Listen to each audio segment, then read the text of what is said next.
Добрый день, дорогие друзья! Это «Уроки истории» с Тамарой Эдельман. Сегодня будем говорить об антисемитизме. Спасибо всем, благодаря кому мы записываем эту лекцию. Нашим спонсорам на YouTube, нашим патронам на Патреоне и тем, кто нас поддерживает на платформе Boosty. Пожалуйста, не забудьте выполнить нашу обычную просьбу. Поставьте лайк, сделайте репост.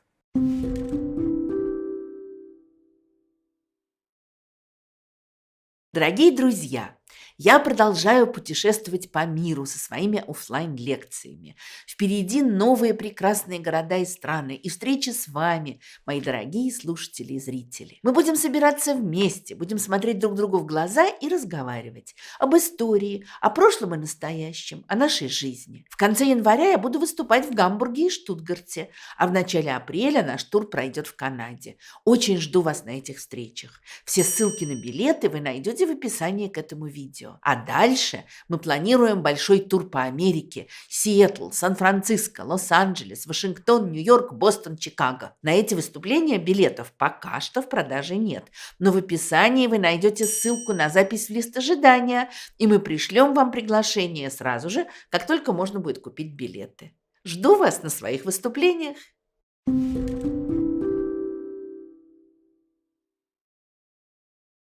Мой дедушка родился, вырос в городе Житомире, в Украине. Поступил там в гимназию, что для еврейского мальчика было непросто, была процентная норма. Они с братом сдавали экзамен, или такое собеседование, и оба хорошо сдали, но дедушка мой сказал, а я еще басню знаю, и прочел басню наизусть. Поэтому его брату поставили 5, а ему 5 с плюсом. И его взяли. И дальше он учился.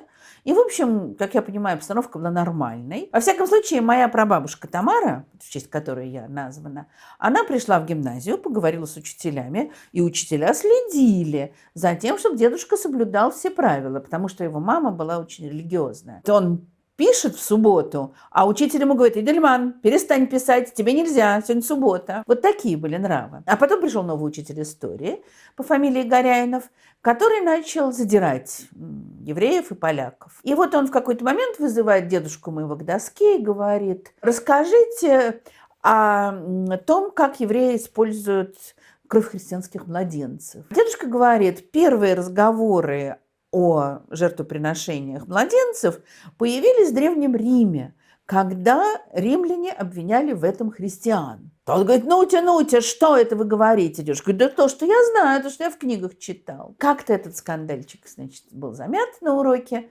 но осадочек остался. В конце года, уже перед каникулами, дедушке поручают отнести журнал в учительскую. Он идет с этим журналом, естественно, как всегда делают все ученики, он в него заглядывает и приходит, а там сидит этот Горяинов и разговаривает с учительницей английского. Мы любили дома над дедушкой подшучивать и говорить, что все дело было вовсе не в антисемитизме учителя, а в том, что англичанка была молодая и симпатичная. Но он, конечно, это отрицал. И дедушка приходит и говорит, а что ж такое? У меня вот здесь в течение года или в течение не знаю, чего там, четверти.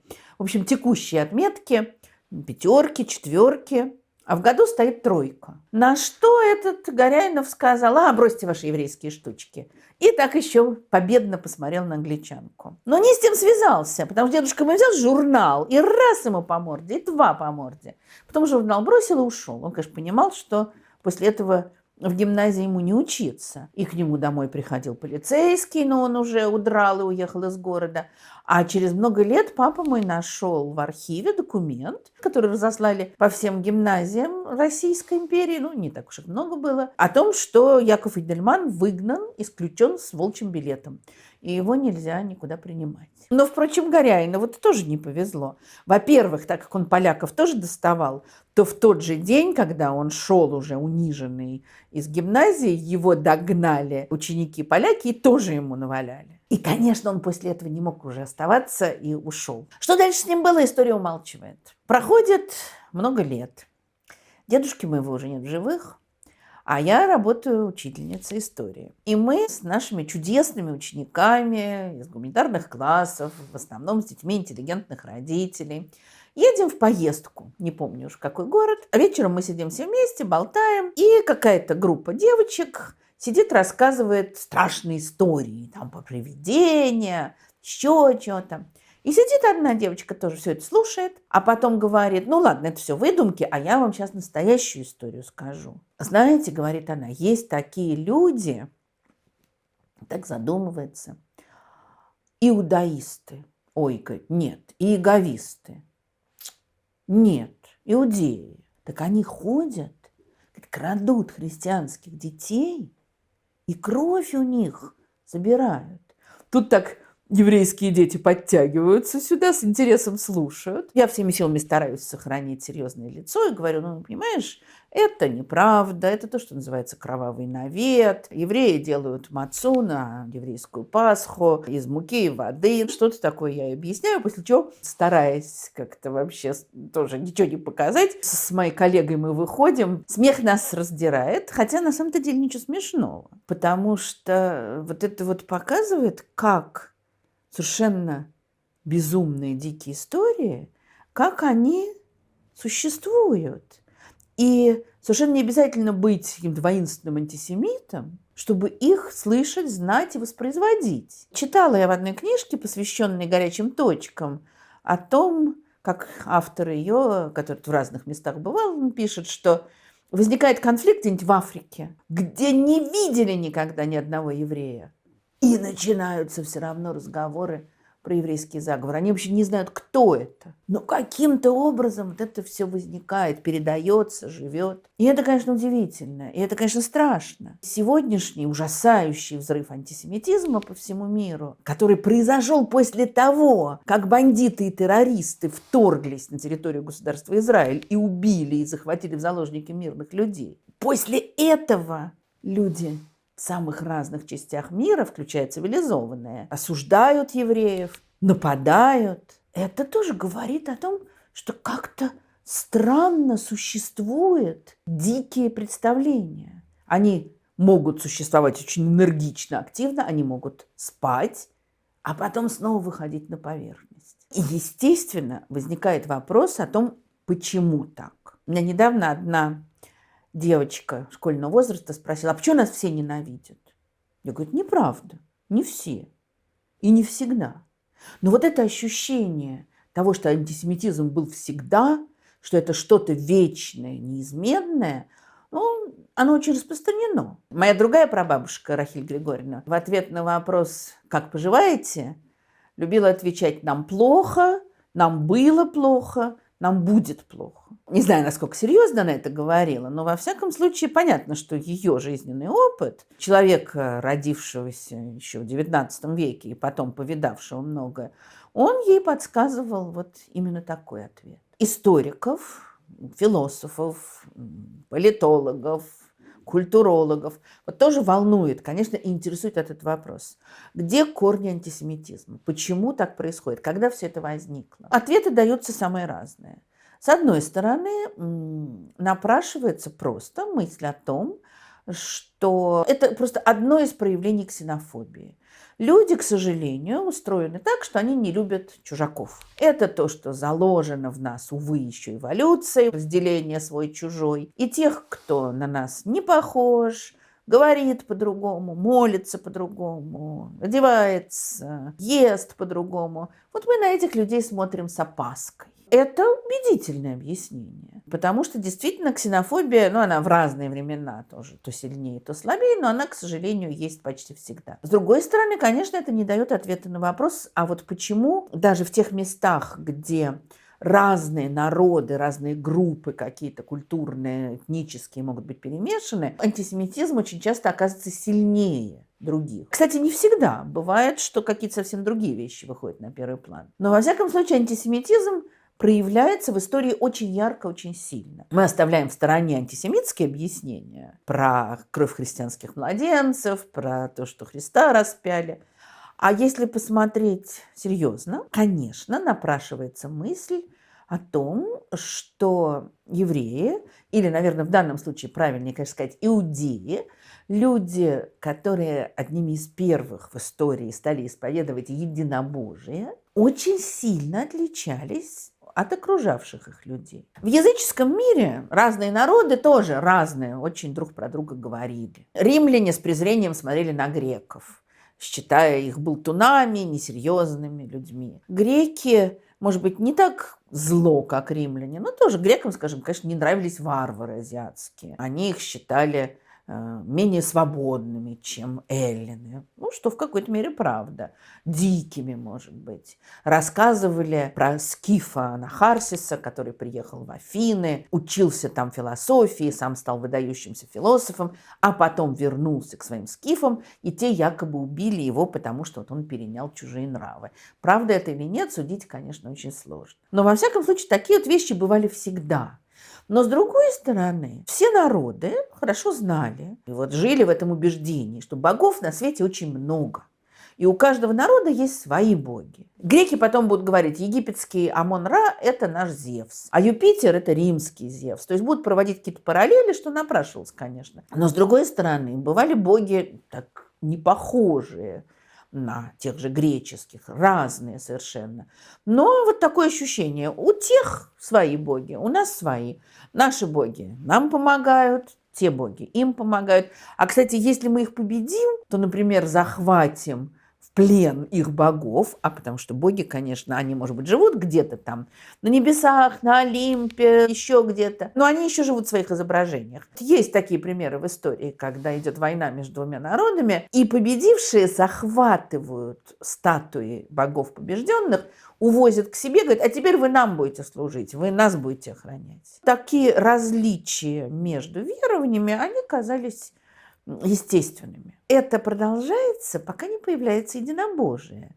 Потому что если Бог один, то это значит, что все боги других народов – это не боги. Это какие-то там демоны, духи злые, идолы. Ну, во всяком случае, это что-то не то. Можно вспомнить, как в Библии еврейские пророки жестко борются с языческими представлениями тех народов, которые окружали евреев.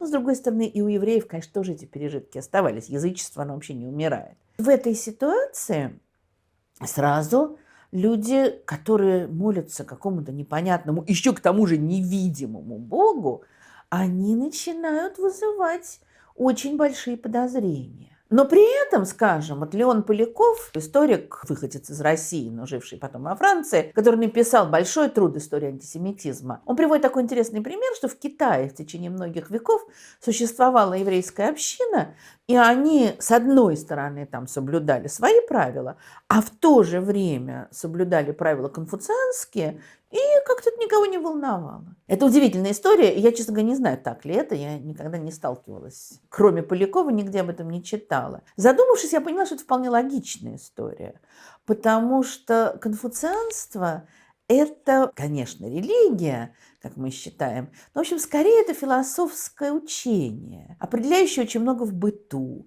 определяющие правила поведения, но не претендующие на то, чтобы говорить, там, какие боги правильные, какие нет. Может быть, поэтому здесь удавалось такое мирное сосуществование, которое в других местах плохо проходило. Если углубиться в древнюю историю, то видно, что вот это вот представление о том, что антисемитизм существовал извечно, всегда, вот нам было плохо, нам будет плохо, это не срабатывает.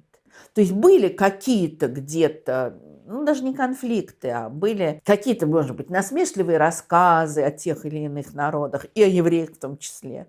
Но вот никакого последовательного антисемитизма, и уж тем более государственного антисемитизма вот в странах, окружавших Иудею, мы не видим. Мы знаем много историй про Вавилонский плен, про то, как там было тяжело, как люди были переселены, депортированы в Вавилонское царство. Но это не проявление какого-то желания преследовать евреев. Правители двуречья в Вавилонском царстве, в Ассирии, они любили переселять разные народы не потому, что как-то там презирали один народ больше другого, а потому что им так было удобнее управлять, когда люди оторваны от своих домов, от своих корней, от своих богов или бога в данном случае. Это была обычная система. Какого-то осознанного преследования людей именно потому, что они евреи, мы не видим. Это политический вопрос. И в той же Библии мы видим, как пророк Даниил оказывается в Вавилоне при дворе. дворе, и творит чудеса, и предсказания совершает. То есть это никого не смущает, особенно, что он еврей. Конечно, рассказывали всякие гадости. Очень интересно, что одно из обвинений, которое встречается в разных текстах древних, античных прежде всего, это то, что евреи атеисты. Вот казалось бы, евреи, которые там беспрерывно молятся, храм и так далее, но непонятно, а что это такой Бог, которого изображать нельзя, у которого святилище, туда только жрецы заходят, как-то там его имя произносят. Неясно. Есть знаменитая история о том, как римский полководец Помпей, это 1 век до нашей эры, когда он поход совершал на восток, то он был в Иерусалиме, и он совершил вообще-то, конечно, то, что ему совершенно не полагалось, но кто мог с ним спорить. Он зашел в святая святых Иерусалимского храма и обнаружил, что там ничего нет. И вот отсюда идет вот этот вот разговор о том, что евреи атеисты. Но этому верили тоже далеко не все. Потом то, что там где-то в каких-то текстах писалось, это, в общем, особенно не воспринималось обычными людьми. То есть практически нет государственного антисемитизма, где бы ни жили евреи. И бытовой, ну, на таком же уровне, на каком вообще отношения между разными народами. Первый такой взлет преследование евреев, скажем так, и даже то, что часто называют погромом, произошел в Александрии в 1938 году уже нашей эры. И это тоже такая интересная вещь, потому что Александрия – это один из величайших городов тогдашнего мира, это город совершенно космополитический, это город, где перемешаны абсолютно разные культуры, языки, такая вот встреча античного мира, разных восточных культур. Здесь, конечно, главный язык общения – это греческий. Здесь, казалось бы, тут, где все вот так перемешаны в этом котле, то они должны понимать, как мир разнообразен. Увы, как раз там, где разные народы сталкиваются, там возникает большая основа для конфликтов. В Александрии евреев было много, что тоже было фактором существенным. Считается, что из 5 кварталов, на которые тогда был разделен город, 2 были еврейскими. Совершенно не обязательно это были торговцы. Образ еврея, торгаша, ростовщика возникнет намного позже, потому что, судя по документам античного мира, евреи были и земледельцами, и ремесленниками, и торговцами, и воинами. Самые разные были люди. Но, конечно, разные народы держались друг друга и поэтому селились вместе, как всегда бывало. Уже были конфликтики, уже какие-то гадости друг другу говорили. При этом мы знаем, что в городе Милете, античном городе, изначально населенном греками, но сегодня он находится на территории Турции. В тот момент он входил в состав уже Римской империи. И вот там на развалинах театра была найдена надпись в первых рядах, то есть, очевидно, самых хороших. Это места для евреев, особо преданных его императорскому величеству. И это интересно, то есть евреи сидят как-то отдельно, да, они воспринимаются как представители некой отдельной общины. При этом они особо преданы императору, то есть, очевидно, они какие-то услуги, скажем, императору римскому оказали. Но 1938 год нашей эры – это уже римская эпоха. С одной стороны, Рим к этому моменту уже захватил огромное количество земель. Тут невероятное смешение культур. Но это уже империя. В 1938 году правит император Калигула. В подробностях отсылаю к своей лекции о Калигуле. Но здесь вот что существенно. С одной стороны, Калигула очень интересовался Востоком и всеми восточными культурами. И явно совершенно восточные традиции ему нравились больше, чем римские. В этом во многом основа его противоречий, скажем, с римским сенатом. Но какие ему традиции нравились? Ему нравилось, что очень во многих восточных государствах правителя обожествляли. И он, конечно, хочет тоже, чтобы его считали богом. Ну и, собственно, эта тенденция, еще начиная с августа, в Риме начинает развиваться, усиливаться все больше и больше. Сначала обожествляют после смерти, потом уже при жизни. А что это значит для античного мира обожествление кого-либо? Ну, например, это значит, что его изображения должны стоять в храмах. Римские императоры хотят, чтобы их изображения стояли во всех храмах. И все, в общем, нормально на это реагируют. Ну, может быть, не очень радуются, но соглашаются с этим. Кроме евреев, для которых это, естественно, невозможно. Не может стоять изображение императора в Иерусалимском храме. потому что там не может быть никаких изображений. Это уже основа для проблем. При этом надо сказать, что довольно долго у евреев была льгота, скажем так. Вот они имели право изображение императора не ставить. И это их соседям тоже не нравилось. Вот, судя по всему, очень много разного написано про этот погром Александрийский 1938 года, но, очевидно, одна из причин конфликта как раз заключалась в том, что греки должны были ставить изображение, а евреи нет. Там был очень важный для многих людей вопрос римского гражданства. Человек, который получал римское гражданство, получал огромные привилегии. И в течение долгого времени римскими гражданами были только жители города Рима. В исключительных обстоятельствах, если кто-то оказал какие-то услуги Риму большие, житель другого города, то он мог получить это гражданство. А императоры уже начали, не то чтобы торговать римским гражданством, но использовать его в своих политических целях и очень многим людям его предоставлять. У евреев, в частности, многих в Александрии было римское гражданство. Это тоже вызывало зависть каких-то других людей, у которых, может быть, его не было. Считается, что еще масло в огонь подлило то, что в Александрию приехал тогдашний царь Иудеи Агриппа. Иудея оставалась еще в это время как бы царством, но абсолютно зависящим от Рима. А римляне любили действовать таким образом. То есть были земли, которые они захватывали и просто превращали в свои провинции, а были земли, где они пытались управлять чужими руками. Так им было проще. Но они с евреями тоже пытались так делать до какого-то момента. Потом поняли, что, конечно, не выходит.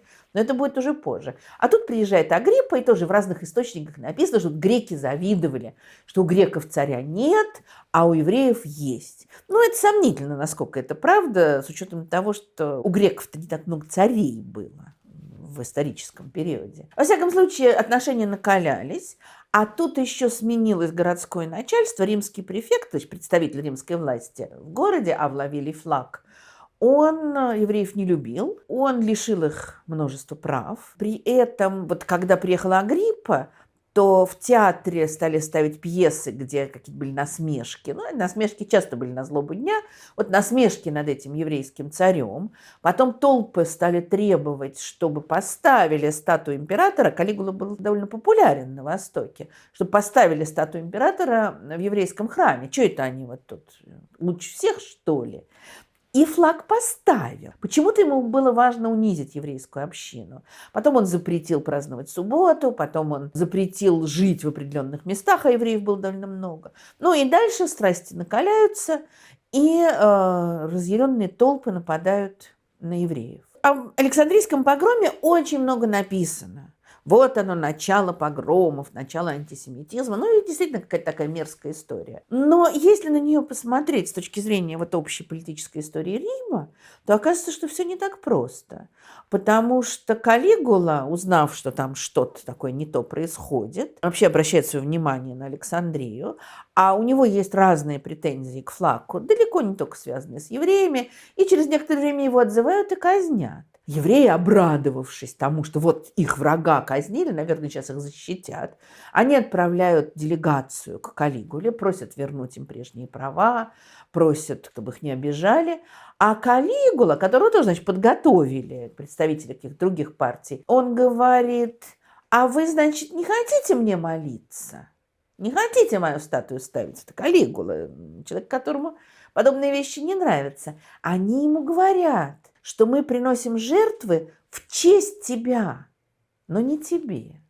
То есть мы можем приносить жертвы в честь императора, но мы не можем признавать императора богом. И Калигула, конечно, не в восторге был от этого ответа, и все ограничения остались. Но проходит несколько лет, Калигулу убивают, а следующий император Клавдий все права возвращает. Мало того, после убийства Калигулы в Александрии снова были волнения, но на этот раз евреи убивали греков. То есть опять вопрос, эти события – это проявление какого-то исконного антисемитизма, или же это конфликт двух общин, различающихся вообще-то прежде всего по религиозному принципу? Потому что, думаю, что говорили они все в основном на греческом или, может быть, на арамейском тоже, общаясь между собой. И очень сильно был похож их образ жизни, но религиозные различия привели к столкновениям, Это вот такой взрыв страстей, толпы, то есть вот очень все похоже на погромы нового времени, но при этом ощущение, что это порождено какими-то политическими расхождениями, скажем так. Клавдий вернул права жителям Александрии еврейским, но вот, конечно, тот факт, что евреи молятся одному Богу, что они не ставят изображения императоров в Иерусалимском храме и в синагогах, и что они таким образом как-то вот римских богов не признают. А для римлян их религия была очень важной частью всего государственного аппарата. Это вызывает большие-большие подозрения. При этом в первом-втором веке, скажем, евреев часто путали с христианами. Про христиан говорили, что это такая еврейская секта, и все. И главные претензии были, конечно, политические. Другое дело, что исходя из этих претензий говорили, какие и евреи, и христиане там грязные, как они держатся друг за друга, как они замышляют против императора. Это было минимально, пока не произошло еврейское восстание. И в 1966 году, опять же, из-за того, что навязывают статую императора, начинается знаменитая Иудейская война, которая приведет к разрушению второго храма в 70-м году императором Титом. Но даже эта страшная история, трагическая история, невероятно важная для всего еврейского народа, она, в общем, тоже не может быть на 100% вот записана в истории антисемитизма, потому что было подавлено восстание тех, кто восстал против власти императора. Когда восставали в Британии или в Испании, то их тоже подавляли. И разрушали их жертвенники, их богов. А римляне прекрасно знали, как важен Иерусалимский храм для евреев. Значит, здесь все было разрушено. Даже еще гонений по-настоящему не было. То есть были гонения на восставших, это ясно. Настоящие гонения начались после другого восстания, после знаменитого восстания Бар-Кохбы, которое начнется в 132 году, то есть пройдет около 60 лет после окончания той Иудейской войны, после разрушения храма. 4 года будет длиться восстание, которое будет очень жестоко подавлено, всякими жестокостями со стороны римлян, когда там с раби Акивы кожу сняли с живого и много всего другого. После этого евреям запретили жить в Иерусалиме. Иудею, которая уже, конечно, была римской провинцией, но ее переименовали в Сирию и Палестину. После этого Иерусалим даже на какое-то время переименовали в Элию Капитолину. И евреи могли приходить туда только в день 9 ава, то есть как раз оплакивать разрушение храма. Ну, то есть вот хотите вспомнить, как мы ваш храм разрушили, вот пойдите помолитесь, а в остальное время сюда даже не приближайтесь. Таким образом, как бы сама иудейская религия была запрещена. Но очень характерно, что в 136 году восстание Бар-Кохбы подавлено, жестоко, кроваво подавлено, и введены все эти запреты. В 138 году, через 2 года, император Антонин Пий снова разрешает евреям молиться, как они считают нужным. В Иерусалим по-прежнему приезжать не разрешается, но религия сама снова разрешена. То есть похоже на то, что эти преследования, опять же, вот не антисемитские в нашем понимании, то есть мы будем их преследовать не потому, что они евреи, а потому что они мятежники, потому что они нас не слушаются. Вот политика подавляющего большинства римских императоров. Конечно, евреи вызывали такое опасение вот этой своей странной религией, странным поведением, странными запретами. Как написал французский историк Марсель Симон, евреи в древнем мире вызывали враждебность и ненависть с одной стороны, симпатию и восхищение с другой. На самом деле это можно, наверное, приложить к самым разным временам. А Леон Поляков, которого я уже цитировала, он анализирует вот эту ситуацию в античном мире, приходит к выводу, что бывали отдельные какие-то всплески, но не более того, что государственного антисемитизма, конечно, не было. Но при этом он пишет, что явно с античных времен существовал некий еврейский вызов, исключавший безразличие. Опять мы сталкиваемся с необходимостью попытаться определить, вот почему этот еврейский вызов существовал.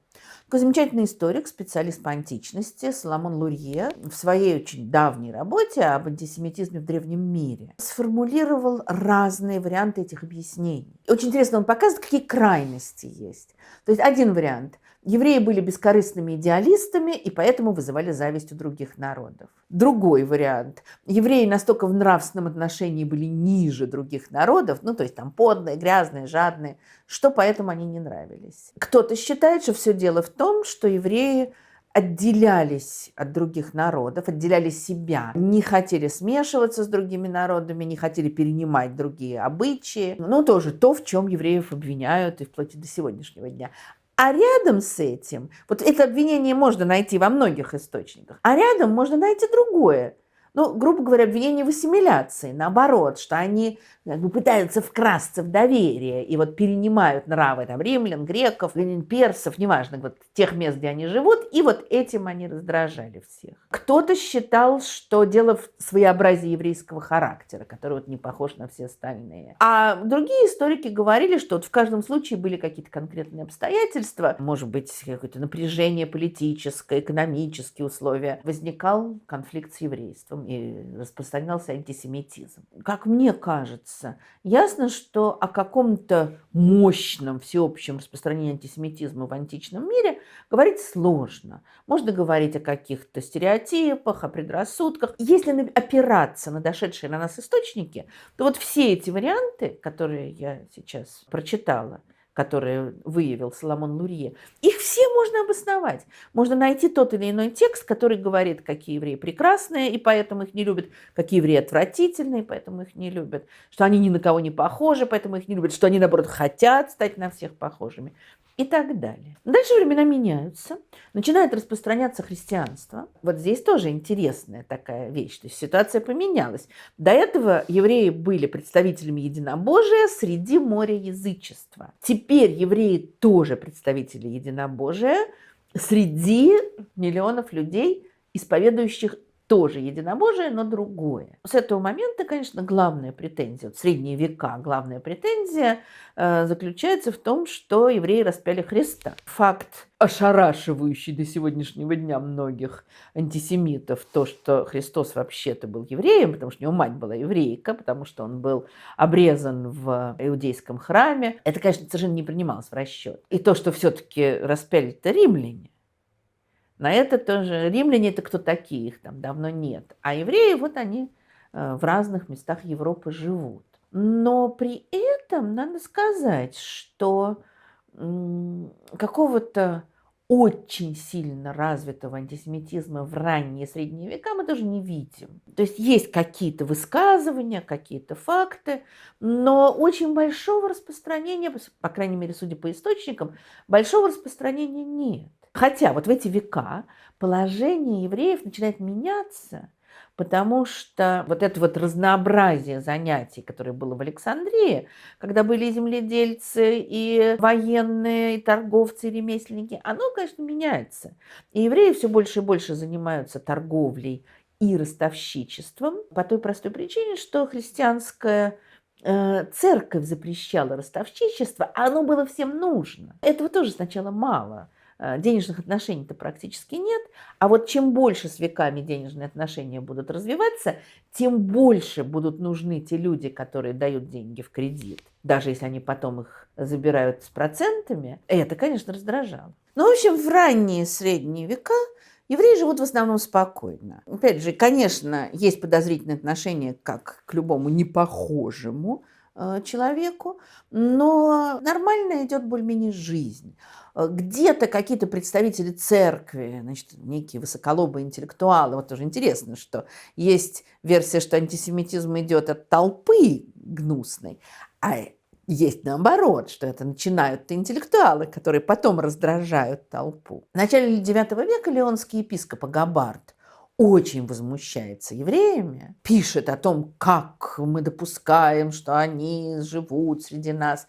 Но по его описанию, по его этим возмущениям, вполне антисемитским, понятно, насколько дружелюбно общаются между собой евреи и христиане. Он пишет: «Положение дошло до того, что невежественные христиане утверждают, будто евреи проповедуют лучше, чем наши священники. Некоторые христиане доходят до того, что празднуют субботу вместе с евреями и не соблюдают святой отдых воскресенья. Чтобы евреи могли свободно праздновать свою субботу, было приказано перенести на другой день базар, который происходил по субботам. Причем евреям даже предоставили возможность выбрать для этого подходящий день. Что понятно из этого текста? Что значит, что христиане празднуют субботу вместе с евреями? Это значит, что они живут рядом, что видят, что у соседа, с которым там он приятельствует, или с которым у него хорошие отношения, у соседа сегодня какая-то такая особая трапеза. И сосед его приглашает, и они приходят. Может быть, кстати, здесь нет речи про пресловутых шаббес-гоев, да, про тех христиан, которые прислуживали евреям в шаббат. Но, может быть, и для этого приглашают. А может быть, просто это вот соседские отношения. Очень интересно, конечно, насчет базара перенесенного. То есть понятно, почему это произошло. Очевидно, большая часть торговцев были евреи. Соответственно, с ними посоветовались. То есть мы видим здесь вполне такое уважительное отношение, которое раздражает епископа, а остальных вроде и не волнует. Таких вот высказываний церковников можно найти довольно много, а остальные люди нормально живут. Известно, что там, скажем, где-то евреев приглашают на крестины, а евреи, наоборот, христиан приглашают на обрезание ребенка или какие-то еще праздники. То есть идет вот такая многокультурная соседская жизнь. К сожалению, мы знаем, что такие ситуации, где представители разных культур, разных религий живут бок о бок, они могут быть очень мирными. А дальше они могут взрываться, потому что под воздействием каких-то условий начался кризис. Во время кризиса тот, кто не похож на меня, становится врагом. И для Западной Европы таким кризисом, конечно, стали крестовые походы. Я не буду подробно говорить о крестовых походах, отсылаю всех желающих к моей лекции о них. Но что надо понять? Крестовые походы – это, конечно, удивительный совершенно феномен. Это удивительная ситуация, когда среди этих людей, отправлявшихся в Святую Землю, чтобы спасать храм Господень, было столько всего намешано. Искренняя вера, безусловно, невероятная жестокость и нетерпимость тоже, жадность и желание пограбить, конечно, желание получить власть для лидеров тоже. Вот это все, конечно, уже мы никогда не сможем по-настоящему разобраться. Ясно, что у кого-то преобладали религиозные чувства, у кого-то там, желание наладить торговые связи, у кого-то религия, христианская религия милосердия запросто сочеталась с ужасной жестокостью, потому что душу надо спасти. А для этого надо людей любыми способами заставить креститься. И вот первый крестовый поход, еще даже, как мы знаем, до того, как рыцари собрались, приготовили свое войско и пустились в поход, то некий фанатичный проповедник Петр Пустынник повел за собой просто толпы простых людей, которые вообще не представляли себе, куда они идут, про любой большой город спрашивали, не Иерусалим ли это, и в них пылали совершенно такие ничем не сдерживаемые фанатичные чувства. И там, где проходил этот крестовый поход бедноты, идет такая кровавая полоса еврейских погромов. Тоже в разных местах это было по-разному, а может быть зафиксировано по-разному. Мы очень много знаем о тех ужасах, которые происходили, например, в немецких городах, как вот эти вот фанатичные толпы врывались, убивали евреев, требовали, чтобы те крестились, и тут же убивали тех, кто отказывался. Но одновременно мы знаем другие вещи. Мы знаем, что епископы прятали евреев, пытались их защитить. Мы знаем, что местные жители пытались людей защищать. А кто-то присоединялся вот к этой безумной толпе. Неправильно, конечно, проводить прямые параллели. Но сам механизм очень поучителен, что появляются какие-то фанатики, которые часть обычных людей увлекают за собой, а дальше уже начинается вот это вот кровавое месиво, в которое постепенно втягивается все больше и больше людей. Но вот изначально, во время первого крестового похода, потом это будет повторяться в других крестовых походах, представители церкви будут во многих местах защищать евреев. Городские власти будут защищать, обычные жители будут защищать.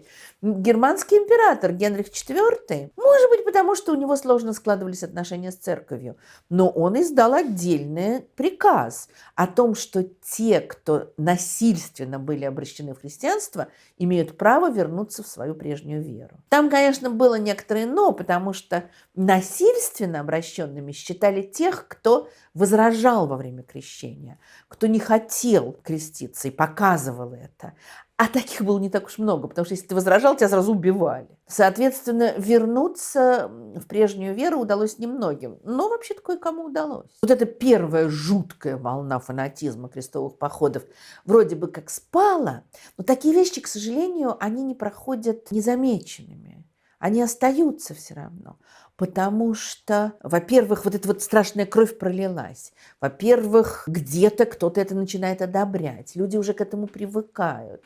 Им уже все чаще и чаще говорят о том, какие вот их страшные враги евреи. Во времена крестовых походов и после них начинает как раз распространяться вот тот самый кровавый навет, изложение которого учитель Горяинов требовал от моего дедушки. Причем в разных очень формах.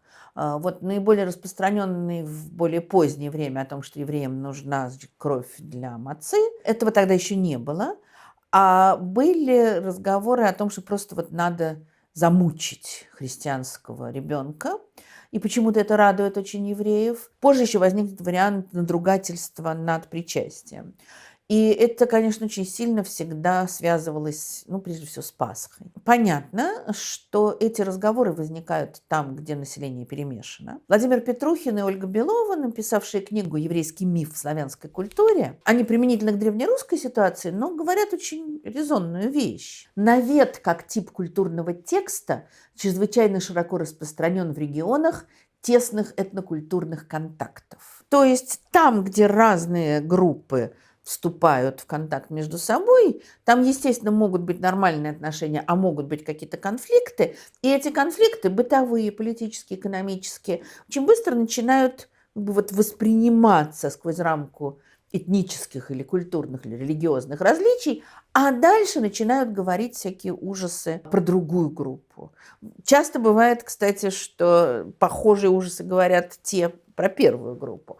Но в случае с евреями как раз здесь был этот навет односторонний. Впервые он был зафиксирован в источниках в XII веке, когда в 1144 году погиб при непонятных обстоятельствах 12-летний мальчик Уильям. Этот мальчик был помощником красильщика. Среди красильщиков было много евреев. И, соответственно, он много общался с ними. И когда нашли его тело, то какие-то люди сразу стали говорить о том, что вот его убили, причем замучили евреи. Тоже интересная вещь. Местный шериф не стал расследовать это дело и обвинять евреев. Его обвинили в том, что он подкуплен. Епископ был готов расследовать, он представитель церкви, поэтому он хотел допросить евреев, но тот же самый вроде бы шериф сказал еврейской общине, что вообще вы не обязаны ему отвечать, вы не христиане. Все это вызвало взрыв эмоций, вызвало попытку погрома, при том, что, опять же, шериф укрыл представителей еврейской общины в замке. Там как-то очень все было непросто.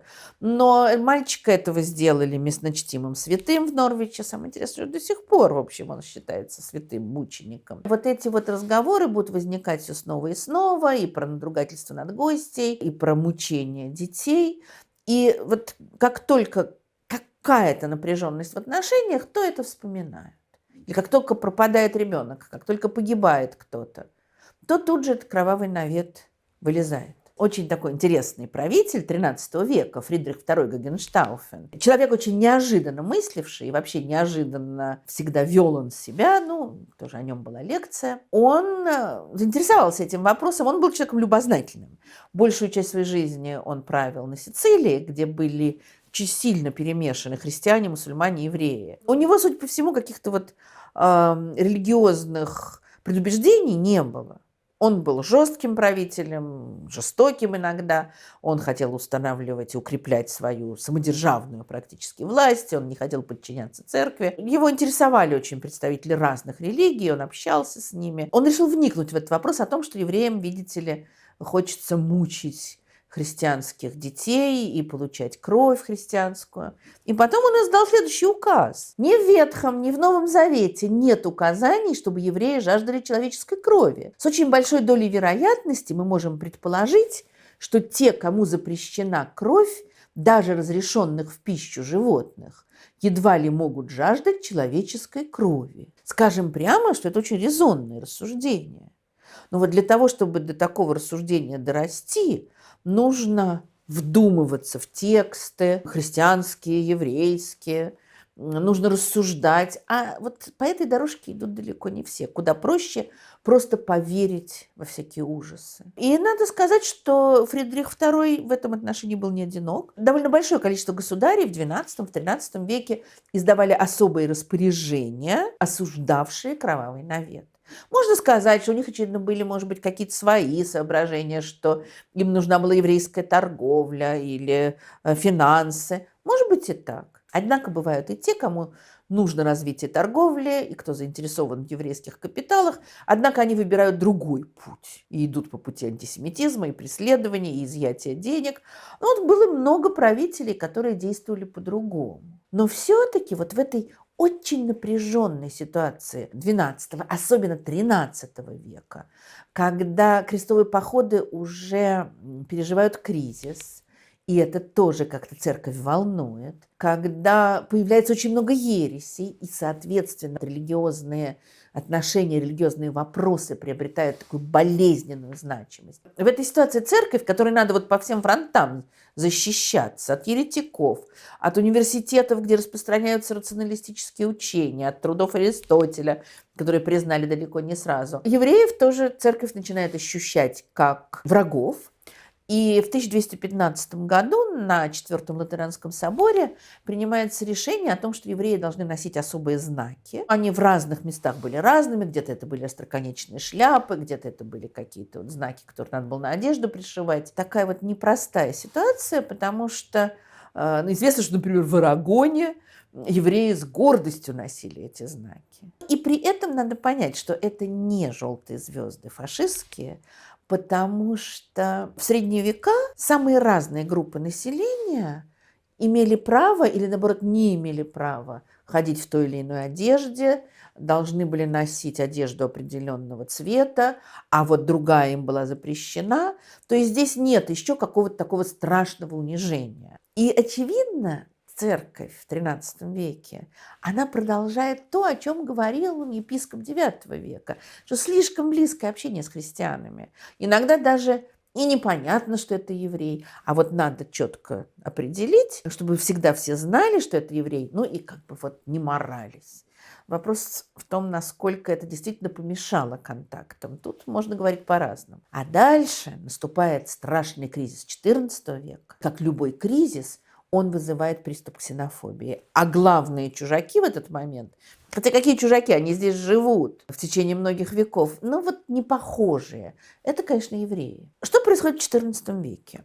Это страшная климатическая перемена.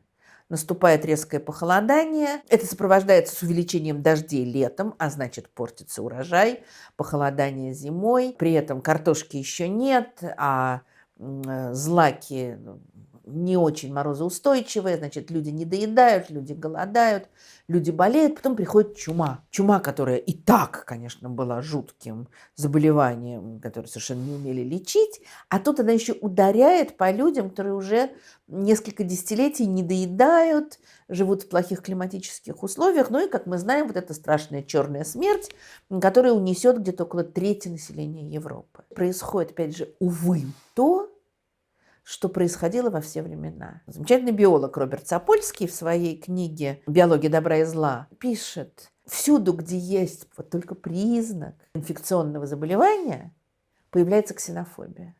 Казалось бы, да, при чем тут это? Еще в средние века это можно понять. Люди не знают, естественно, откуда берется эта болезнь. Они ничего не знают о микробах, о вирусах. Это им все не ясно. Они понимают, что идет какая-то страшная эпидемия, которая не щадит ни богатых, ни бедных, ни грешников, ни праведников. Это, наверное, наказание Божье. От этого очень сильно разгораются страсти. А с другой стороны, вот в таких ситуациях от древности и до ковида всегда ищут тех, кто в этом виноват. Наказание Божие может быть, а вот кто-то тут среди нас это подсовывает, какие-нибудь фармацевтические компании, которым это выгодно, Билл Гейтс, чипирование, вот что-нибудь в этом роде. И в XIV веке очень распространено было мнение о том, что это евреи отравляют колодцы. Была даже такая сложная схема, что прокаженные которых изгоняли из всех общин и, значит, считали изгоями, что вот они специально наняли евреев, потому что они хотели, чтобы всем было плохо, чтобы все были больные, не только они. И те отравляли колодцы. И от этого идет чума. Это приводит тоже к страшному взлету антисемитизма, к волне погромов. После чумы много изменилось в Европе. Но вот положение евреев точно изменилось. Как, к сожалению, совершенно резонно пишет Леон Поляков, как правило, убийцы еще с большей ненавистью относятся к своим жертвам. Погром, может быть, уже прошел, уже поубивали людей, грабили их дома, уже вытеснили их куда-то там на окраину города, еще что-то. Нет желания покаяться перед ними или пожалеть их, а наоборот, они вызывают все больше раздражения, ну, может быть, просто с самим напоминанием о том, что здесь творилось. К концу средних веков, конечно, напряженность в отношении христиан и евреев в Западной Европе возрастает. Ужасающий накал страстей во время чумы привел к тому, что в очень многих странах правители принимают решение об изгнании евреев. Практически, скажем, в XV веке терпят и принимают евреев в основном только на территории Священной Римской империи. А в других местах Западной Европы положение еврейских общин очень тяжелое. Там есть погромы, там есть регулярные изгнания, потом в какой-то момент возвращаются, потом опять изгоняют. В общем, ситуация складывается очень-очень непростая. Но на это накладывается развитие денежных отношений, а значит заинтересованность в еврейских ростовщиках. Потому что к этому моменту для евреев оставлен такой очень узкий сектор экономики, несколько профессий ремесленных, торговля и ростовщичество. Что происходит в это время в других местах? Посмотрим на Древнюю Русь, где евреев знали, где евреи были. Но когда-то в лекции о Киевской Руси я говорила о том, что существует версия о том, что вообще Киев был изначально такой крепостью на окраине хазарского каганата, а хазары – это было государство, верхушка которого исповедовала иудаизм. Вопрос о том, считать ли хазаров евреями, упирается в вопрос о том, что такое еврей – религия или этническая группа. Ой, по этому вопросу столько всего сказано, что мы туда не будем идти. Но во всяком случае люди, исповедующие иудаизм, в Древней Руси были известны. Это видно в знаменитой истории о выборе вер князем Владимиром, которому, если верить летописцу, который это записывает намного позже, что к нему пришли представители разных вер, и в частности пришли евреи, то есть, очевидно, хазары, которых он спросил, а где же ваше царство? Вот здесь они, правда, сказали, что Бог рассеял нас по земле за грехи наши. Хазары бы, наверное, сказали что-то другое. Но так представляется летописцу. И тогда Владимир сказал, ну, если я приму вашу веру, то, значит, и я царства лишусь. А вот интересно было бы, если бы он принял иудаизм, как бы дальше история развивалась. Но тоже не будем удаляться на эту скользкую почву. Ясно, что евреи были в разных местах Древней Руси, в частности, известно, что были евреи в Киеве. И мы знаем в рукописи начала XIII века один из первых на Руси, ну, увы, далеко не последних, антисемитских текстов. Эта повесть рассказывает о неком иноке, монахе, который попал в плен к половцам, а затем вместе с другими жителями Киева был продан в рабство некому еврею, жившему в Корсуне, в Херсонесе, в Крыму. Евстратий проповедовал среди них и призывал их воздерживаться от нехристианской пищи. Что, если верить этому тексту, они все и делали, и в результате через 10 дней все умерли от голода, кроме Евстратия, который был приучен к посту, и поэтому вынес этот голод. Естественно, хозяин, который был возмущен тем, что он лишился всей рабочей силы, которую он приобрел, он обрушил свой гнев на Евстратия и приказал распять его. После чего он еще жил очень долго и проповедовал. Будучи распятым, он полемизировал с евреями о том, какая религия правильная. И в конце концов хозяин этот злобный не выдержал и пронзил его копьем. Ну, то есть прямо как Христос он погиб. После чего все увидели, как его душа возносится на небо на огненной колеснице. В этот момент приходит приказ византийского императора изгнать всех евреев из его владений. Вот из Корсуни их изгоняют.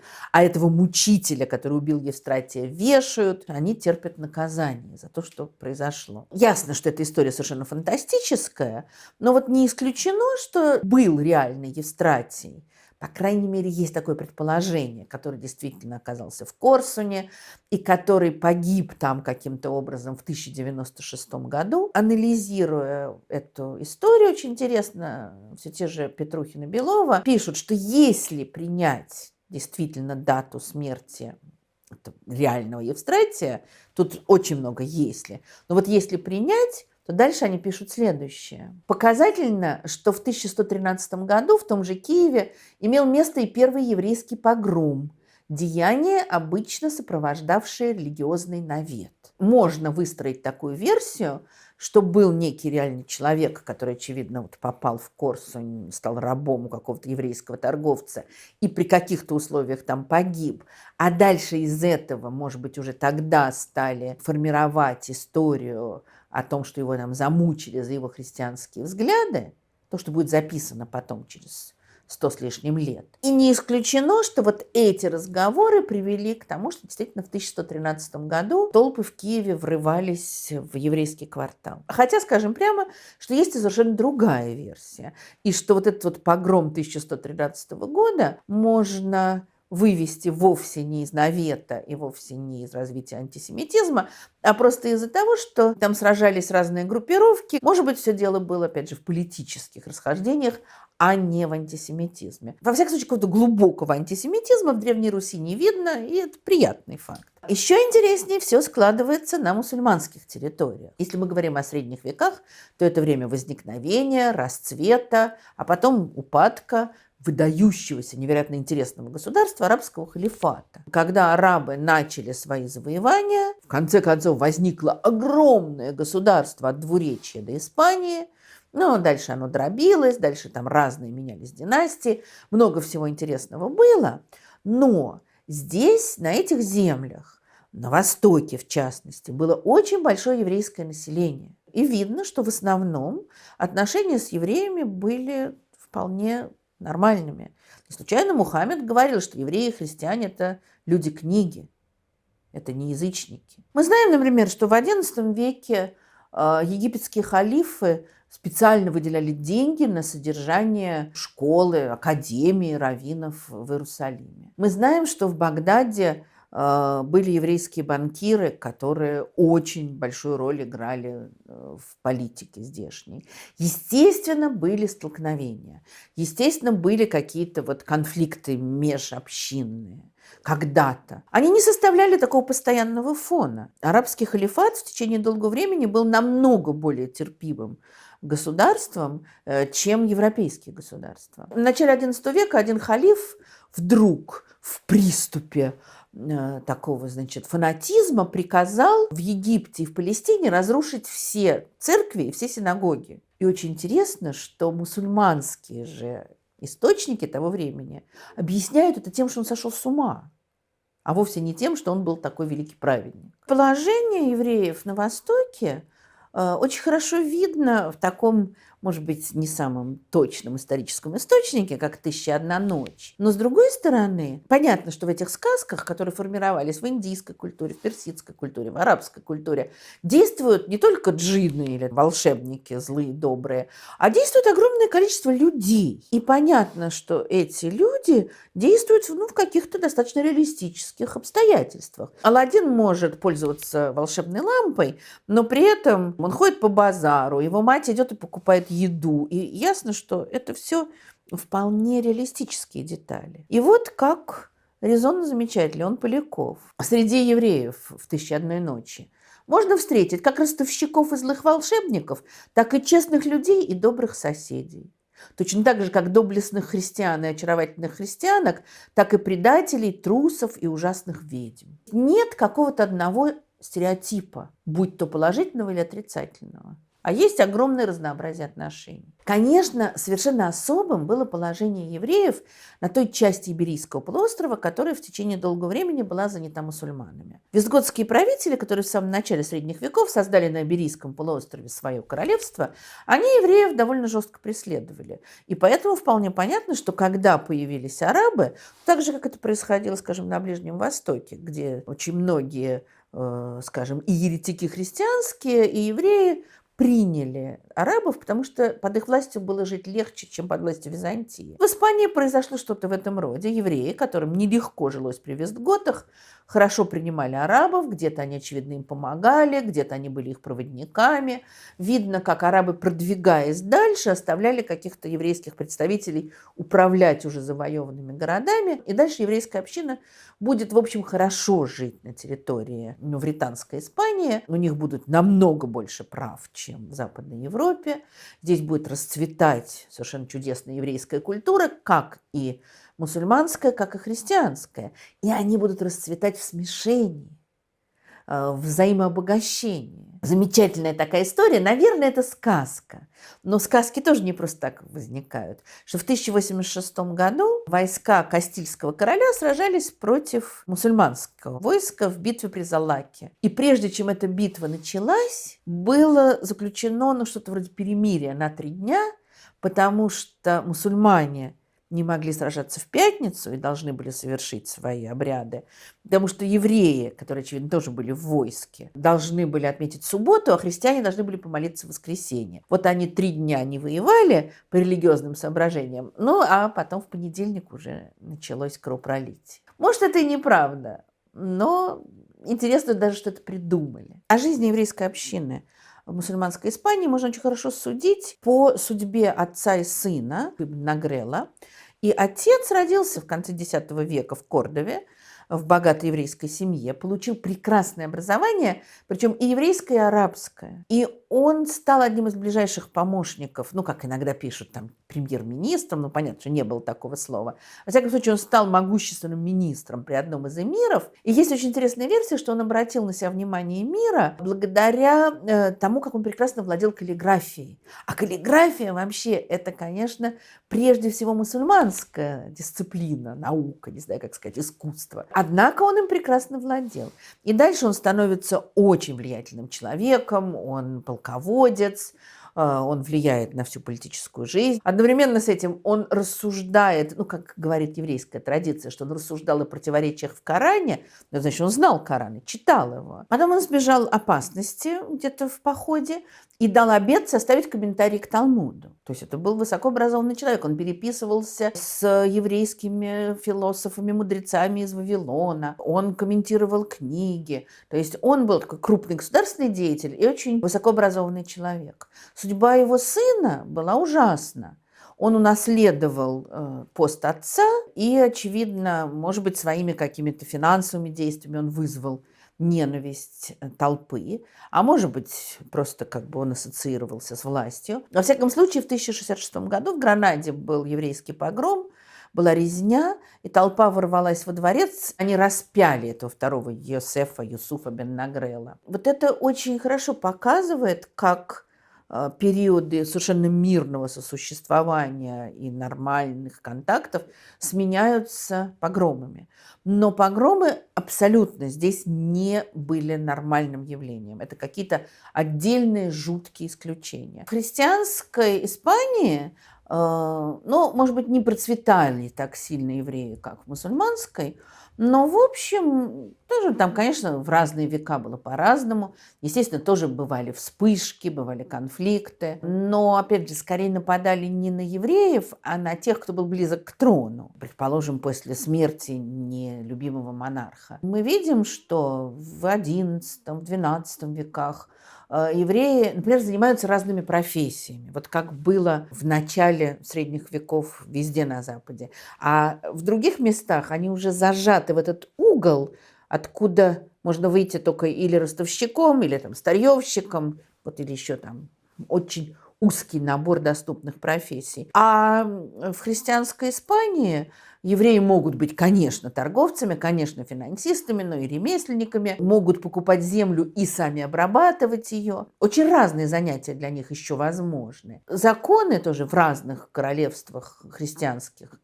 дают им большие права. Бывало время, когда за убийство еврея такое же наказание, как за убийство дворянина или даже за убийство священника. Конечно, обстановка в других местах влияет, потому что все эти решения Латеранского собора, когда крестовые походы в Святой Земле зашли в тупик, то многие крестоносцы из самых разных стран ехали в Испанию воевать с маврами и приносили вот эту свою нетерпимость, свой антисемитизм.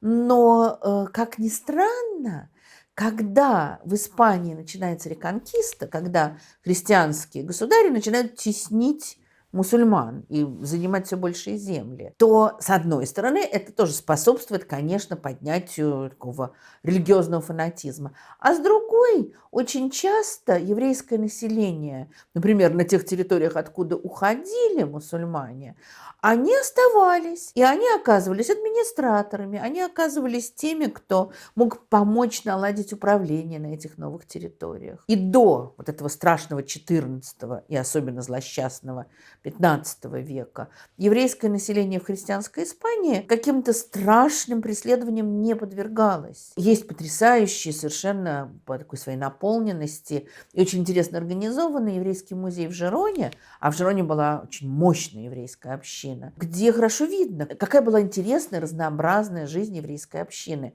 там, на севере Испании или в Каталонии. Короли там, Кастильские, Арагонские любили называть себя королями 3 религий. То есть они считали своими подданными и христиан, и мусульман, и евреев. В 1139 году король Альфонсо VII разбил мусульманское войско и торжественно въехал в Толедо. Мы, конечно, должны сделать некую поправку на то, что, очевидно, это хроника придворная, которая хочет польстить королю. Но описывается следующим образом. Все 3 народа, христиане, сарацины, то есть мусульмане и евреи, вышли ему навстречу с лютнями, цитарами и многими другими инструментами, распевая хвалы Господу и победителю, каждый на своем языке. Можно сказать, а что это сарацины радуются победе Альфонсо VII над мусульманами? Проблема заключается в том, что это образ реконкисты, где христиане все дружной стеной идут против мусульман, он очень примитивный. Там были другие идентичности, там были другие лояльности. Те, кто жили на землях, которыми управлял христианский король, вполне могли ощущать себя подданными именно этого короля и радоваться тому, что он победил. В 1449 году в Андалузии была чума. В Севилье, естественно, был крестный ход, который просили Бога, чтобы он спас их от чумы. А потом с разрешения архиепископа было шествие евреев со свитками Торы, которые просили Бога о том же. Папа Римский был очень возмущен, а вот в Севилье к этому отнеслись нормально. Или, по крайней мере, власти отнеслись нормально, что тоже немало. Конечно, кризис XIV века затронул Испанию тоже. Влияние других стран затронуло Испанию тоже. И здесь начинают расти антиеврейские настроения.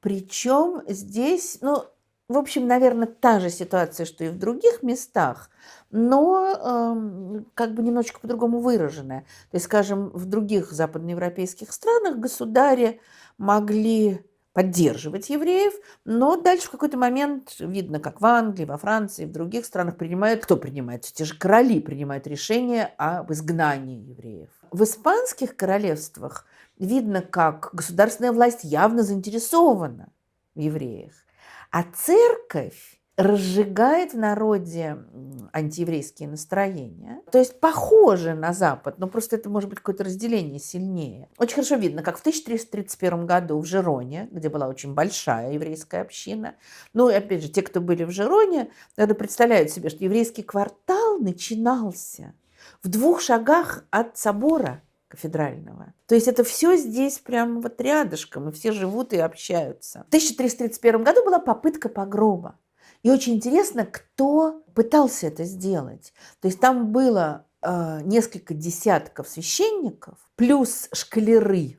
То есть, это тоже очевидно, скажем, будущие священники, молодежь, подростки, это всегда участники любых волнений. Они на Пасху, в Святой Четверг, подожгли ворота в еврейский квартал и пытались прорваться дальше, и требовали выгнать евреев и лишить их возможности свободного передвижения по городу. А кто тушит? Тушат, естественно, евреи, полицейские, скажем так, те, кто отвечают за порядок в городе. Хронист говорит, что стоят местные жители, которым совершенно не нравится то, что происходит, и они осуждают погромщиков. То есть изначально это духовенство, которое опирается на разные группировки, на молодых людей, неукорененных еще в жизни, на низы, которые обозлены, там слуги какие-то, может быть, даже нищие, бродяги, еще кто-то. Очень характерная ситуация для самых разных стран. Но дальше, конечно, она постепенно меняется, потому что чем больше эта агитация, чем больше проявление этих настроений, тем шире они распространяются все шире и шире. Уже к XV веку антисемитизм в Испании довольно силен. В конце XIV века был такой скандальчик, потому что в Севилье был очень уважаемый проповедник, который до этого был духовником королевы-матери. Он разжигал антиеврейские настроения и при этом убеждал людей, что если вы будете убивать евреев, то король и королева вас совершенно не осудят, а только похвалят. При том, что король пытался вмешаться и был возмущен тем, что он говорит. И писал ему, что как вы смеете, вы меня знаете хорошо, как вы смеете утверждать, что я могу разжигать вражду между своими подданными. Но он продолжал проповедовать. И 12 лет он там проповедовал, и ничего ему не сделали. И, конечно, его все больше и больше слушают. И, конечно, таких проповедников становилось все больше. Когда в 1492 году Фердинанд и Изабелла, супружеская пара, Фердинанд Арагонский, Изабелла Кастильская, католические короли, завершают изгнание мусульман с Иберийского полуострова. Они принимают свой печально знаменитый Альгамбрский или Гранадский, как иногда называют, декрет, указ об изгнании евреев. То есть все евреи, живущие теперь на территории христианской Испании, должны или перейти в католичество, или покинуть страну. Какое-то время еще продержалась Португалия, где антисемитизма было намного меньше, но в конце концов они и на Португалию надавили, оттуда тоже изгоняют евреев. В Испании XVI века складывается совершенно необычная ситуация, которая тоже вызывает острейшие споры ученых, почему так сложилось. Большая часть евреев покинула страну, но довольно многие приняли христианство. Ну, кстати, обращенных в христианство евреев было уже много и до этого, потому что в XIV веке уже тяжеловато было не быть христианином, было много вот этих самых конверсос. Но Фердинанд и Изабелла для укрепления своей власти выпустили страшного джинна из бутылки. Они создают собственную инквизицию, не идущую от папы римского, а вот действующую у них, ну пусть благословение папы. Обо всем этом тоже шла речь в моей лекции об инквизиции. У них инквизиция следит за чистотой веры, превращается в инструмент очень страшный, перед которым все трепещут. Они борются с еретиками, понятно, да, с ведьмами, с кем вроде бы как и должна бороться инквизиция. Но под постоянным подозрением находятся вот эти самые конверсос, мараны, обращенные евреи, марийские обращенные мусульмане, которых все время подозревают в том, что они на самом деле остались верны своей вере. И это очень сложный и очень непонятный вопрос, потому что действительно какая-то часть оставалась верна старой вере, а христианство принимала только для вида. Я писала где-то примерно год назад в своем телеграме об удивительном месте, где я побывала в Португалии. Это городок, который называется Бельмонте, где в течение долгого времени, в течение многих веков существовала тайная иудейская община. Предки этих людей формально приняли христианство в XVI веке, а вышли они из подполья в 70-е годы XX века. Все это время они скрывались, и все это время они сохраняли свою веру. И там какие-то были поразительные совершенно вещи, когда, скажем, очень внимательно следили, а вот что вы делаете в субботу? А вы едите свинину или не едите? Вы ходите в церковь на христианские праздники или нет? Что вы делаете в еврейские праздники? Вот в день еврейской Пасхи мужчины демонстративно шли в церковь, показать, что они не имеют к этому никакого отношения, а женщины тайно готовили еду для пасхального седера. В окнах вывешивали демонстративно свиные колбасы, но на самом деле это была прокрученная курятина, которая была подкрашена так, чтобы она выглядела как свинина. Уже 20 век, уже Салазар. И вроде бы можно особенно не бояться. Они все равно боялись. Только после падения Салазара они вышли из своего подполья. Сейчас там такой еврейский центр в этом городе. Такие, конечно, были люди и в Португалии, и в Испании. Но при этом была довольно большая часть тех, кто действительно принял христианство. Из-за того, что поверил или потому что боялся. Но, во всяком случае, были и такие. Вот как соотносятся те, кто сохраняли приверженность к старой вере, и нет, тоже очень много споров историков, и четкого решения нет этой проблемы. Но во всяком случае церковь преследовала вот этих конверсос. Этому даются самые разные объяснения. То есть обычное объяснение заключается в том, что вот короли испанские, начиная с Фердинанда и Изабеллы, использовали инквизицию для того, чтобы подавить всех, то есть как бы уравнять всех в страхе перед инквизицией. А все это дошло до какого-то совершенного безумия, когда новые христиане, вот эти вот конверсос, обращенные, не имели практически возможности для того, чтобы сделать карьеру какую-то. Потому что любой маломальски важный пост, да даже и не важный, любая государственная должность отдавалась тем, кто мог доказать, что он из старых христиан, предъявить много поколений своих предков. И это очень странная ситуация, потому что в других странах, в общем-то, крещеный еврей уже становился, он входил в христианскую общину, и все. Я говорила в своей лекции об инквизиции, об очень интересной, очень спорной книге, которую написал знаменитый израильский историк Бенцион Нетаньяху, отец нынешнего премьер-министра, который был очень таким радикальным сионистом и был очень неожиданным историком. Его главная книга – это происхождение инквизиции в Испании XV века. Нетаньяху на всю историю еврейского народа смотрел как на такую череду холокостов. Вот его концепция была такова, что вообще-то христианской церкви не логично преследовать конверсос, тех, кто обратился в христианство. Они же сами заставляли евреев обращаться в христианство. А после этого их еще все время преследовали, подозревали и так далее. С точки зрения Нетаньяху, власть в Испании тогдашняя, она была заинтересована в том, чтобы вытеснить этих конверсос из экономики, вообще подавить их. И поэтому они подменили религиозные понятия биологическим. И уже воспринимали евреев по крови, а не по религии. Главный упрек, который бросали и бросают Нетаньяху, это то, что, описывая ситуацию 15-16 века, он как бы воспроизводит ситуацию Холокоста, про которую не может забыть, конечно. Видят эти Холокосты повсюду. Не могу сразу не процитировать, конечно, опять же, свою прабабушку. Да? Нам плохо, нам было плохо, нам будет плохо. То есть так будет всегда.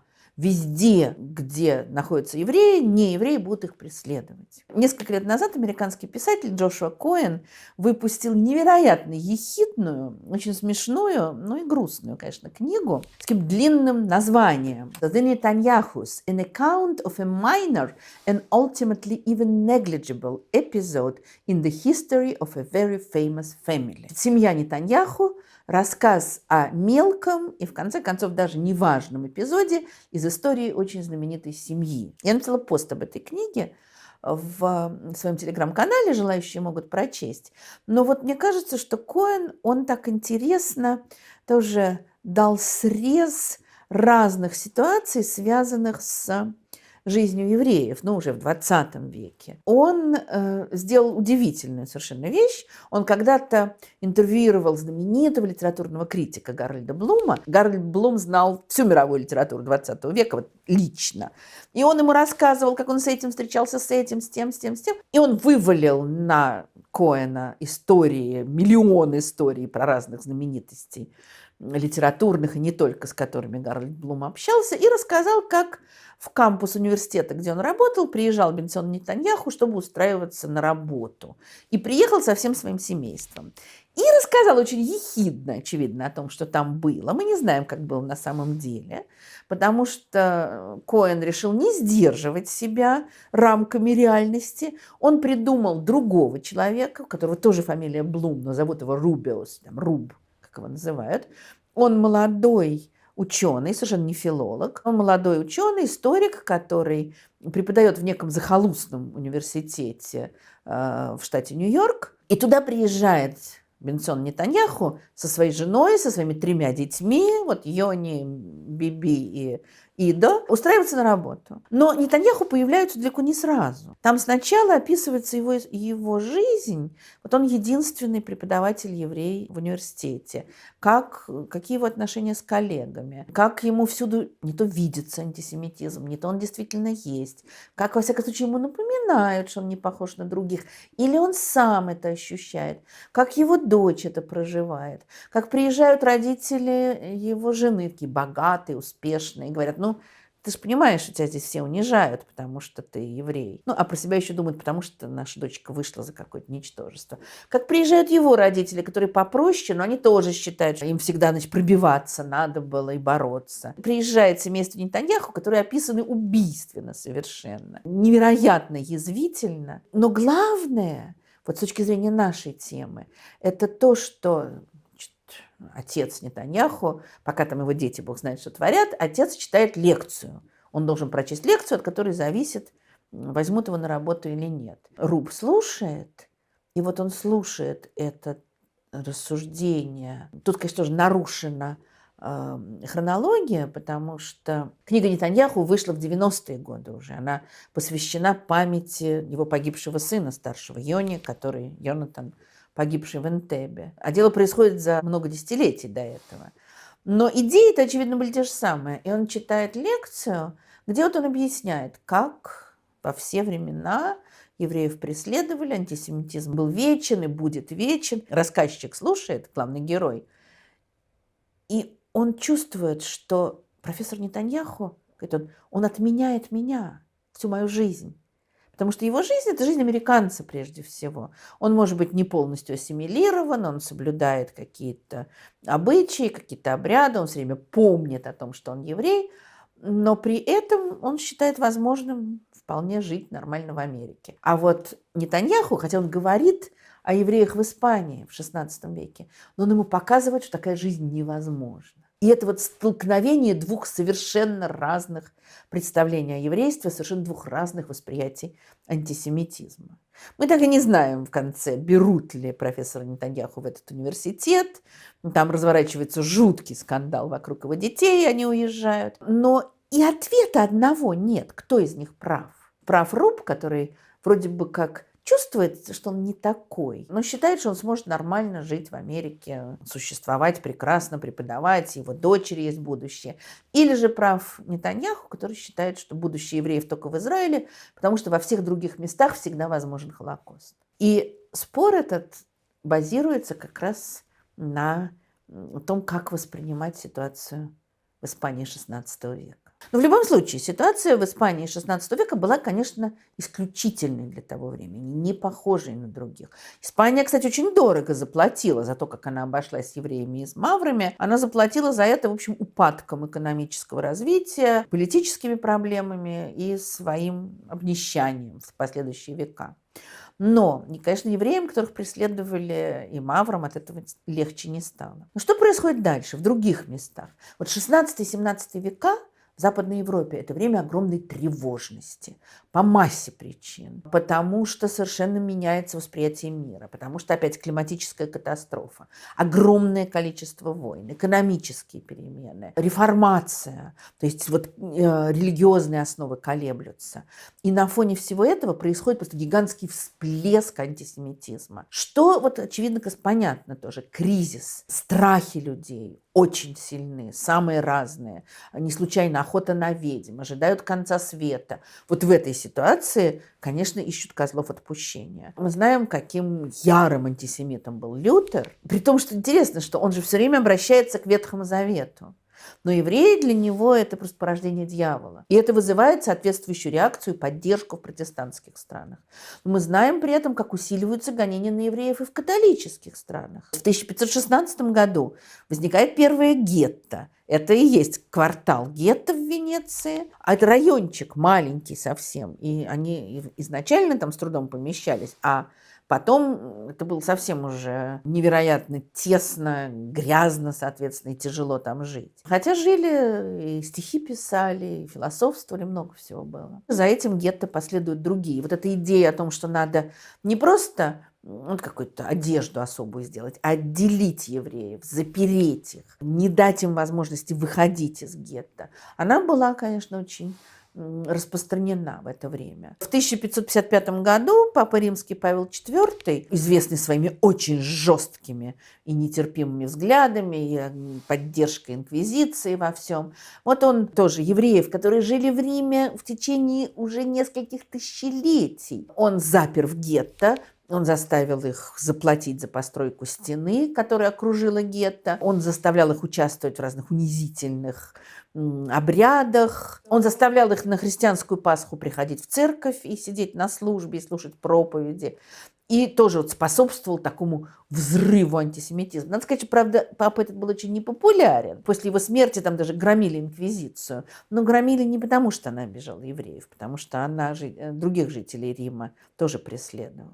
А антисемитизм продолжается. В связи со всеми этими преследованиями в Западной Европе в течение нескольких веков уже происходило такое переселение, смещение евреев из Западной Европы, где их там довсюду изгоняли, в Восточную. И отсюда вот это вот очень большой процент еврейского населения на территориях Священной Римской империи, то, что будет потом Австрийской империей, куда их пускали и принимали, на территории Польши, на территории Украины.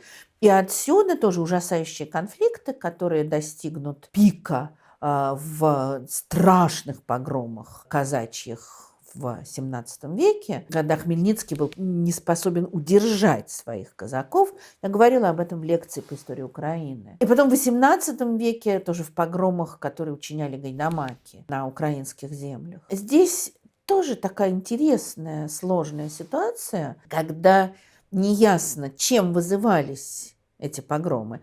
Просто какой-то биологической ненавистью к евреям или же социальными проблемами или там, политическими проблемами.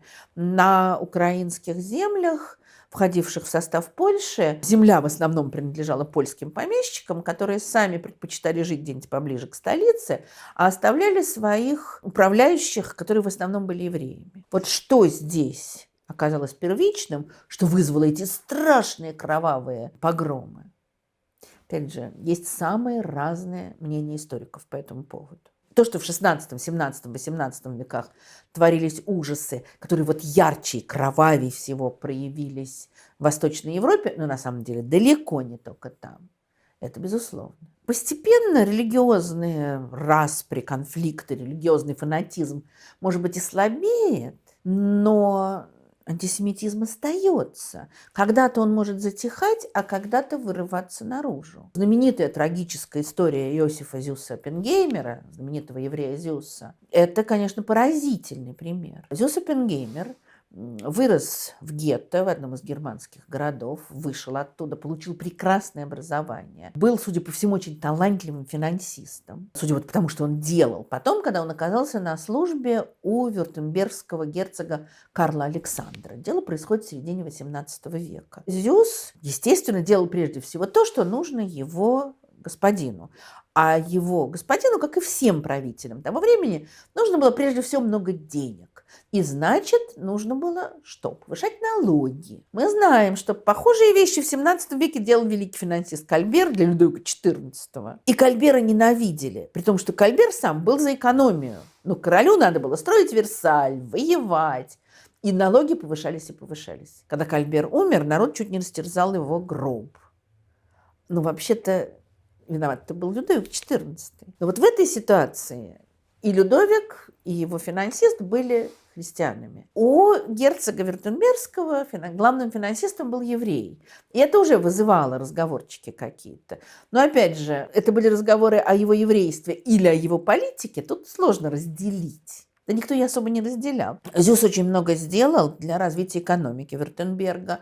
Он создавал там мануфактуры самые разные. Он приглашал людей, которые должны были тоже развивать финансы. Это тоже были евреи, да, финансисты другие. При этом сам он был совершенно ассимилированный, одевался как христиане, вел себя как христиане. Сложно понять даже, вот насколько в благополучные годы он осознавал себя евреем, хотел ли он оставаться евреем. Происходит следующее, когда в 1737 году герцог умирает, возмущение обрушивается на его окружение, которое разоряло народ, в частности, своими непосильными налогами. И главным козлом отпущения делают Зевса, которого обвиняют во множестве махинаций финансовых, большую часть из которых он, судя по всему, не совершал. И тут историки очень сильно расходятся. Есть книга «4 биографии Зевса», которая показывает 4 разных совершенно взгляда на него. Но, во всяком случае, очевидно, далеко не все он совершил из того, в чем его обвиняли. И когда нового герцога стали просить и говорить, что он вообще-то этого не делал, а тот сказал: редкий случай, за жульничество христиан будет расплачиваться еврей. Но ему надо было выпустить пар, чтобы все поняли, кто виноват. Его обвиняют еще в куда более тяжелом с точки зрения тогдашнего времени преступлении, в том, что он вынуждал христианских женщин к сожительству.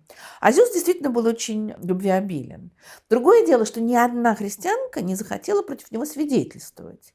Говорит ли это о том, что они так его любили, или они не хотели себя компрометировать? От одного свидетельства ему спастись не удалось, потому что у него дома в этот момент жила женщина христианская, которая как раз родила еще ребенка от него. То есть здесь уже он не мог это скрыть. И его судят. При этом в тюрьме он как-то вспомнил свои корни, он отказывался есть некошерную еду. С трудом еврейская община добилась права ему передавать еду кошерную. Он молился. Якобы даже есть версия, что ему говорили, что если он крестится, то его помилуют. Но думаю, что это как раз вариант еврейской легенды о Зевсе, которая делала из него мученика. Знаменитая страшная деталь, что когда его судили, он сказал: выше виселицы вы меня не повесите. И тогда, когда его приговорили к повешению, то они придумали такой механизм, то есть его повесили в клетке, которую поднимали над виселицей и удушили его таким образом, но он оказался выше виселицы. Опять же, легенда говорит о том, что когда его везли на казнь, что все евреи Вюртемберга стояли вдоль дороги и читали еврейскую молитву. Тоже не знаю, насколько это правда. Но эта ситуация, когда, может быть, его падение было вызвано тем, что он просто был приближенным предыдущего герцога. Но использовали для этого, конечно, его еврейское происхождение.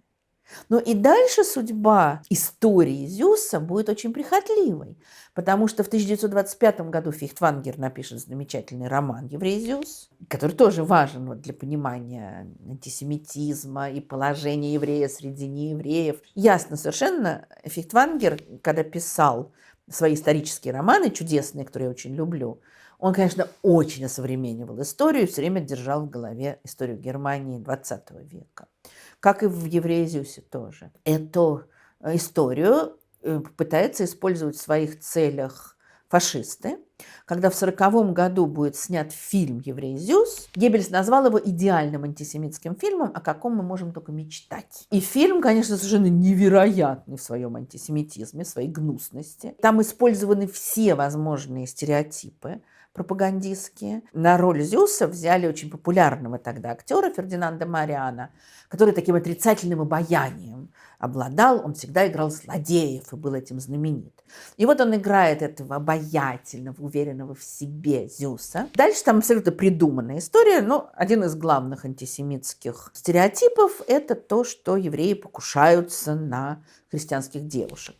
Там Зевс встречает прекрасную чистую девушку Доротею. Он, конечно, не может любить. Он вожделеет ее настолько, что он готов на ней жениться. Но ее отец говорит, что моя дочь никогда не будет рожать еврейских детей. И тут же очень быстро, чтобы Зевс не мог ничего добиться, он выдает ее замуж за ее жениха. Но тогда гнусный Зевс арестовывает ее отца, арестовывает жениха. Ясно, что создатели сценария слушали когда-то оперу «Тоска», где тот же поворот. И он приглашает к себе Доротею. В соседнем помещении, напротив, пытают ее мужа, она слышит его крики.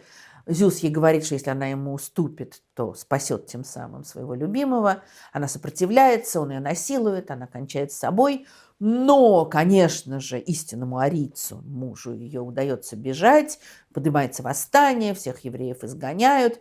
И рассказчик, глядя с экрана в зал, говорит, что пусть будущие поколения запомнят этот урок. После войны создатели этого фильма, знаменитого режиссера Файта Харлана, обвинили в сотрудничестве с нацистской пропагандой, что, безусловно, было так. Его даже пытались судить, но никакой срок он не получил.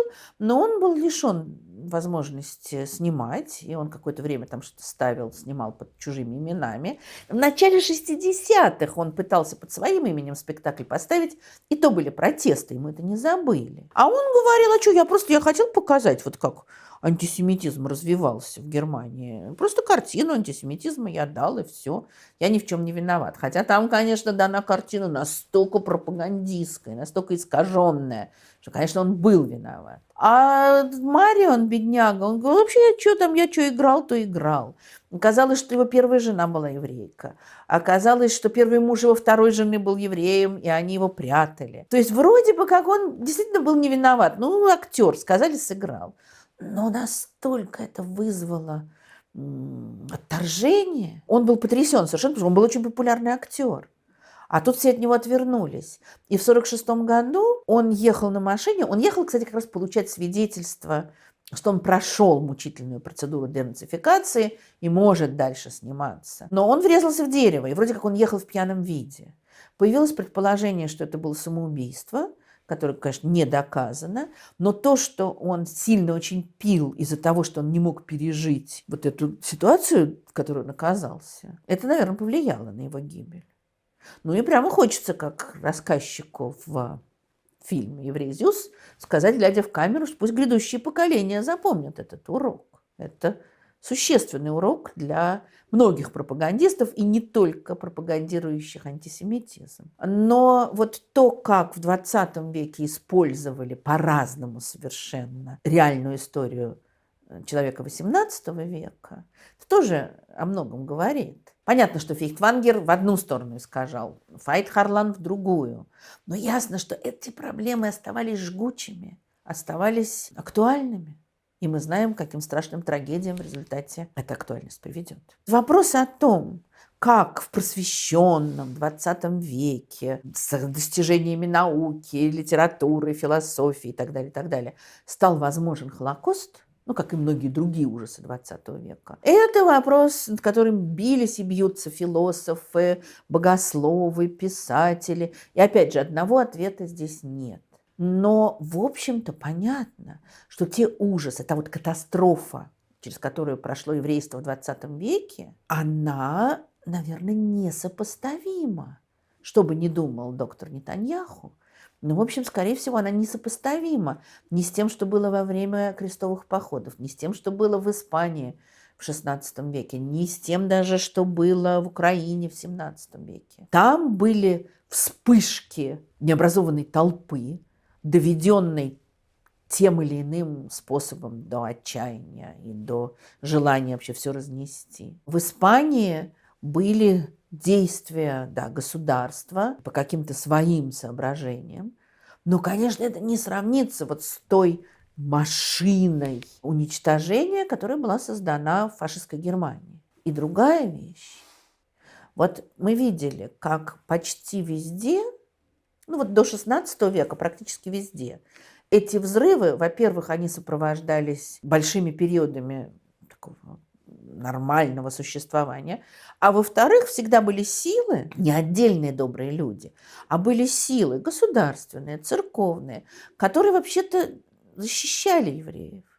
Это не было таким вот всеобщим действием. А что касается 20 века, конечно, мы тоже знаем об огромном количестве людей, спасавших евреев, протестовавших против этого. В Иерусалиме, в Яд-Вашеме есть потрясающее место, где посажены деревья в память о тех, кого называют праведниками мира, не евреях, спасавших евреев, бескорыстно спасавших евреев. И таких было много, их были тысячи. Но при этом вот уровень распространения антисемитизма, просто бытового, в течение XIX века возрастал, и дальше достиг огромного распространения далеко не только в Германии. Вот это тоже важная вещь. Это не какая-то такая отдельная страна, где вот почему-то все стали антисемитами. Это было распространено повсюду. Гитлер просто очень умело этим воспользовался. Знаменитый философ, политолог, социолог Ханна Аренд в свою классическую книгу «Истоки тоталитаризма», посвятила тоталитаризму, как понятно. Прежде всего Гитлеру, в какой-то мере, может быть, и Сталину тоже. Но прежде всего там речь идет о фашистах. Первая часть ее книги посвящена антисемитизму и XIX веку. И она видит в том, как рос постепенно антисемитизм, один из главных истоков вот этих будущих диктатур. Ну, Ханна Аренд очень сложная, такая непростая, запутанная схема. Мы сейчас не будем в этом разбираться.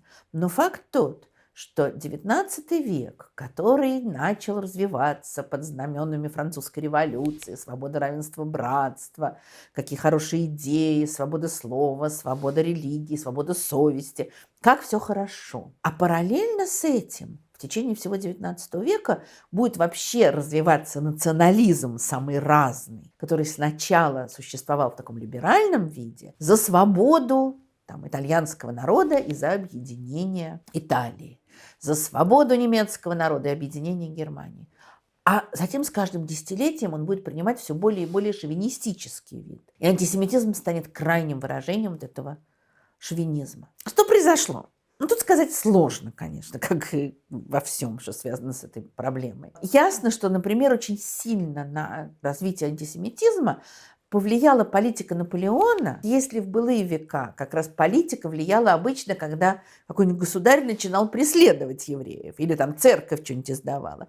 А Наполеон-то дал права французским евреям. Произошла эмансипация евреев. И отсюда пошли слухи о том, что сам Наполеон принял иудаизм и служит какому-то еврейскому заговору, который потом объединится с таким же несуществующим и никогда не существовавшим масонским заговором. Нарастает вот это вот неприятие евреев, причем, с одной стороны, есть такое презрительное отношение к евреям Восточной Европы, оно есть даже у западноевропейских евреев, потому что западноевропейские живут уже в основном в городах, они эмансипированы, они уже очень сильно ассимилированы, у них высокий уровень образования и так далее. А вот в Восточной Европе, там они живут в каких-то местечках, они сохраняют свою странную одежду, свои суеверия, ну, то есть старую веру.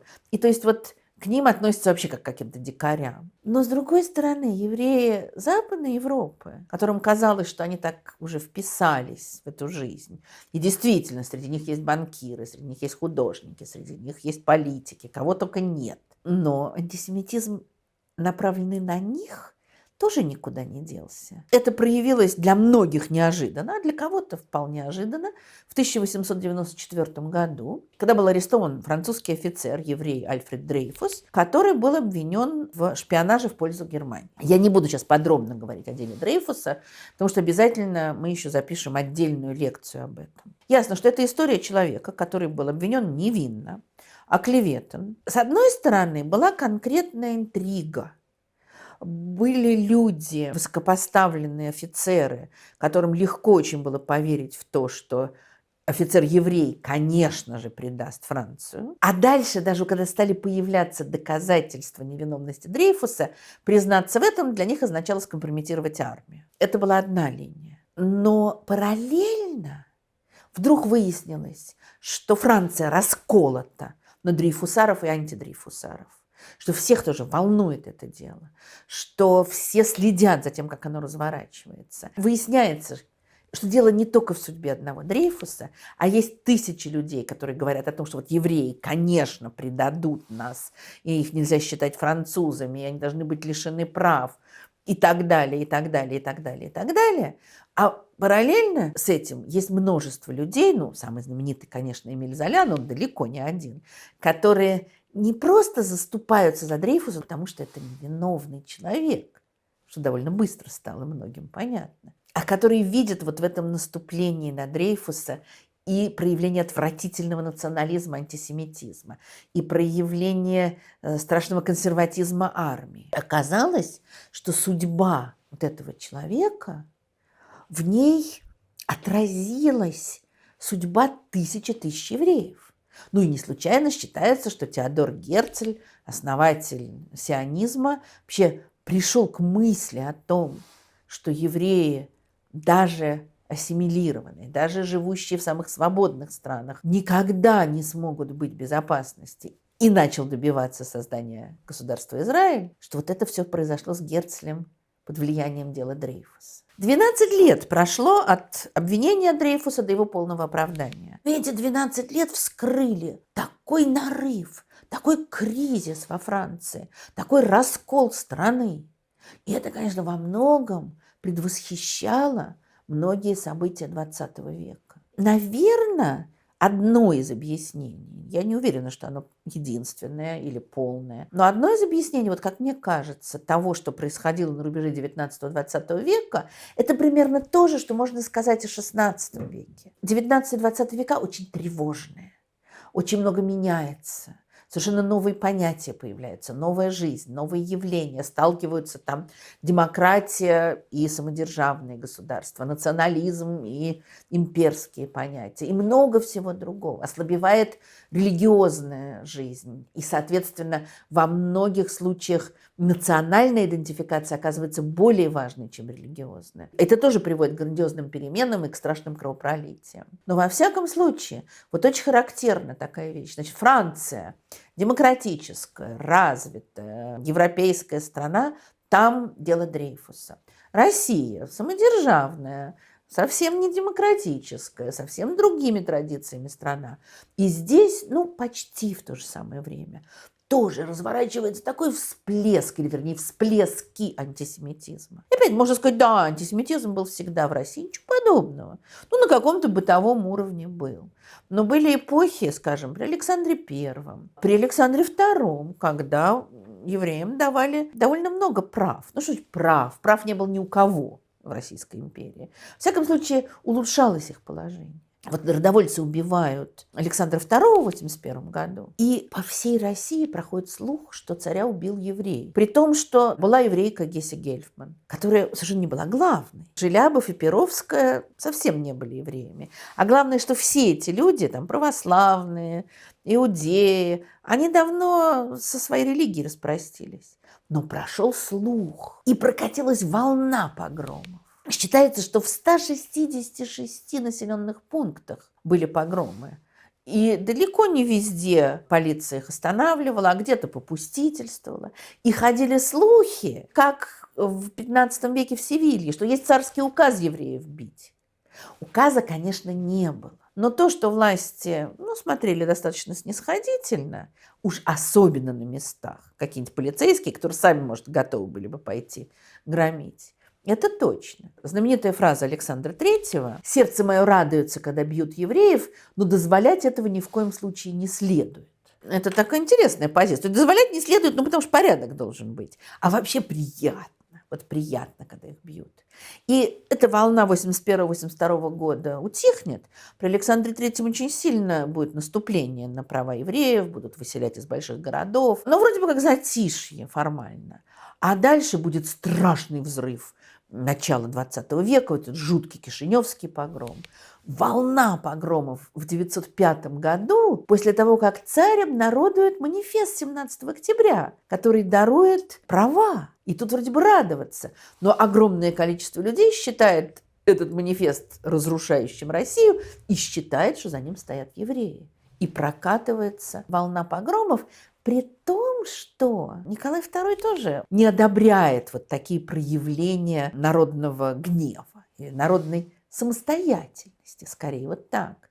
Но вообще он симпатизирует черносотенным организациям, встречается с ними. Значок Союза русского народа берет для себя и для наследника. Он близок к ним по духу. Конечно, он не ходит и не громит никого. Погромы происходят, слава богу, далеко не всегда. Но хорошо видно, как власть симпатизирует погромщикам, поддерживает погромщиков. Когда в 1913 году в Киеве арестовывают Менахема Мендла Бейлиса, мирного совершенно, которого обвиняют в убийстве мальчика Андрюши Ющинского, сразу же выплывают вот эти вот кровавые наветы опять, и разговоры о том, что нужна была кровь для мацы. И начинаются разговоры о том, что все евреи, конечно же, враги государя, враги Христовой веры. И уже назревает погром. Если бы был вынесен обвинительный приговор, то разразилась бы страшная волна погромов. Как написал Короленко присяжные не подвели. При том, что присяжных в Киеве, в университетском городе, почему-то набрали всех каких-то там купцов, ремесленников, то есть народ попроще. Предполагалось, что они должны были поверить всему тому бреду, который несли свидетели обвинения. Ну, может быть, про дело Бейлиса еще тоже отдельно запишем лекцию. Там тоже есть о чем поговорить. Дело Бейлиса, оно, может быть, не оказалось таким знаковым, как дело Дрейфуса, которое во Франции просто стало рубежным. Но здесь тоже страна очень сильно раскололась на тех, кто верил обвинению и кто не верил. Может быть, менее знаменитая вещь, но на самом деле, как мне кажется, может быть, даже более существенное. Это то, что произошло с началом Первой мировой войны. Когда вначале там были погромы немецкие, когда немецкие магазины людей с немецкими фамилиями громили в Петербурге, и в немецкое посольство врывались. Омерзительно все, безусловно, но это, по крайней мере, имеет некое логическое объяснение. А дальше великий князь Николай Николаевич, очень популярный главнокомандующий. Что он делает? Он из прифронтовых губерний выселяет все еврейское население. Это тысячи и тысячи людей, ничего, естественно, не сделавших, которых выселяли в ужасающих условиях, не дав ничего практически вывести.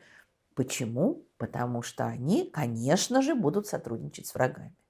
Вот просто по определению. И вот это представление, которое здесь хорошо понятно, что оно идет сверху, и оно поддерживается снизу.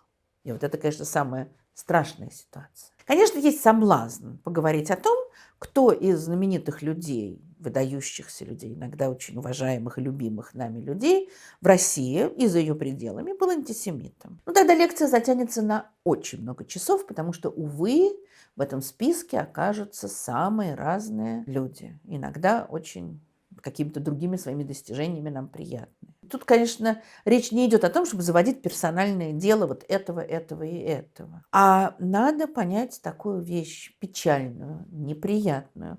Но думаю, что ее нужно осознать. Холокост, созданный немецкими нацистами, произошел не на пустом месте. И дело не в каком-то там многовековом антисемитизме немецкого народа. Дело в том, что определенные идеи, не только антисемитизм, но и культ силы, и культ вождя, и отвержение демократии, они существовали в самых разных частях мира. И вот в этом комплексе, ну, скажем так, не будем всех скопом записывать фашисты, а, скажем так, в этом комплексе крайних консервативных и националистических идей антисемитизм всегда играл огромную роль. Очень хорошо видно, как раскручивали в России эти злосчастные протоколы сионских мудрецов. Якобы потом уже в 1927 году некий Филипп Степанов, который находился в эмиграции в Югославии, рассказал, что вот ему некая дама привезла из Парижа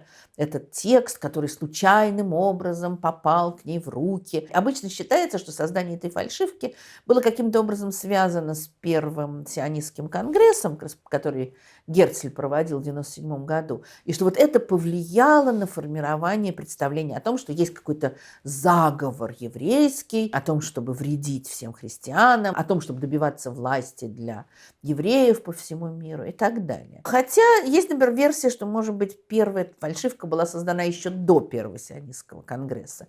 Там непонятно, когда точно она появилась, кто точно был ее автором, разных людей называют. Ясно, что она выросла на этой ядовитой почве национализма конца XIX века. Ее сначала печатают отрывки, потом полностью.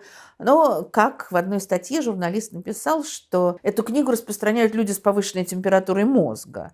Ну, в общем, очевидно, это так, действительно. Но что характерно, что Сергей Нилус, человек, который первым напечатал полный текст протоколов и всячески распространял его, что вот этот человек пользуется довольно большим уважением вплоть до сегодняшнего дня. Я вот с интересом узнала, что в 2001 году Общество православный Петербург учредило премию имени Сергея Нилуса, а выдается эта премия за литературные труды, в которых выявляется историческая правда о прошлом России. Понятно, что это какое-то маргинальное общество. Но не удивлюсь, конечно, если в ближайшие годы в стране президент, который позволяет себе антисемитские шуточки и позволяет себе принимать делегацию Талибана и Хамаса, что, может быть, протокол сионских мудрецов начнут в школах изучать или, по крайней мере, печатать большими тиражами.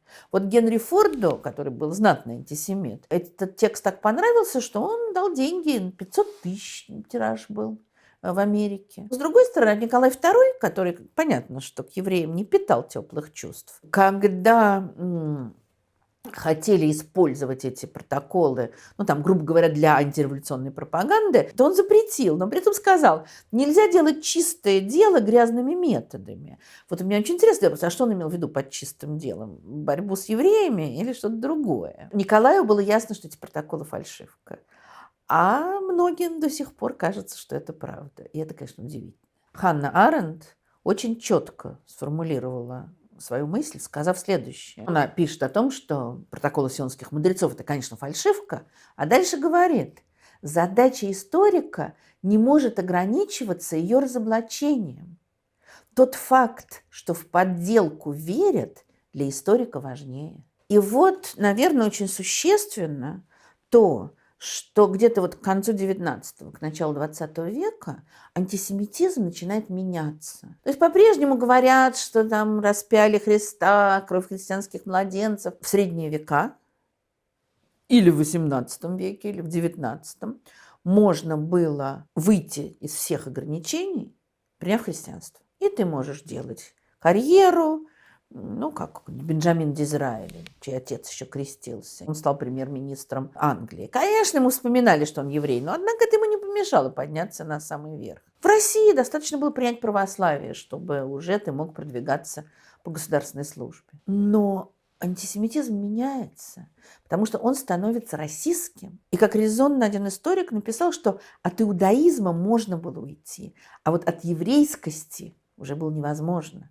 То есть это уже начало восприниматься как некая черта обязательная для всех евреев, неважно, крестились они или нет. Российские идеи вообще, к сожалению, были очень популярны на рубеже XIX-XX века, и рассуждения о белой расе, об угрозе от желтой расы, о ничтожности черной расы, о вреде смешения рас, они встречаются иногда в самых неожиданных местах и просто начинает тошнить, когда все это читаешь. Но вот на этом фоне представление о том, что есть еврейская раса, уже не религия, а вот некая раса, обладающая определенными качествами, конечно, здесь тоже вот эта вот мысль о том, что некие моральные качества могут передаваться биологически. Мысль совершенно неожиданно получившая большое распространение сегодня, когда говорят там о какой-нибудь генетической склонности русского народа к жестокости.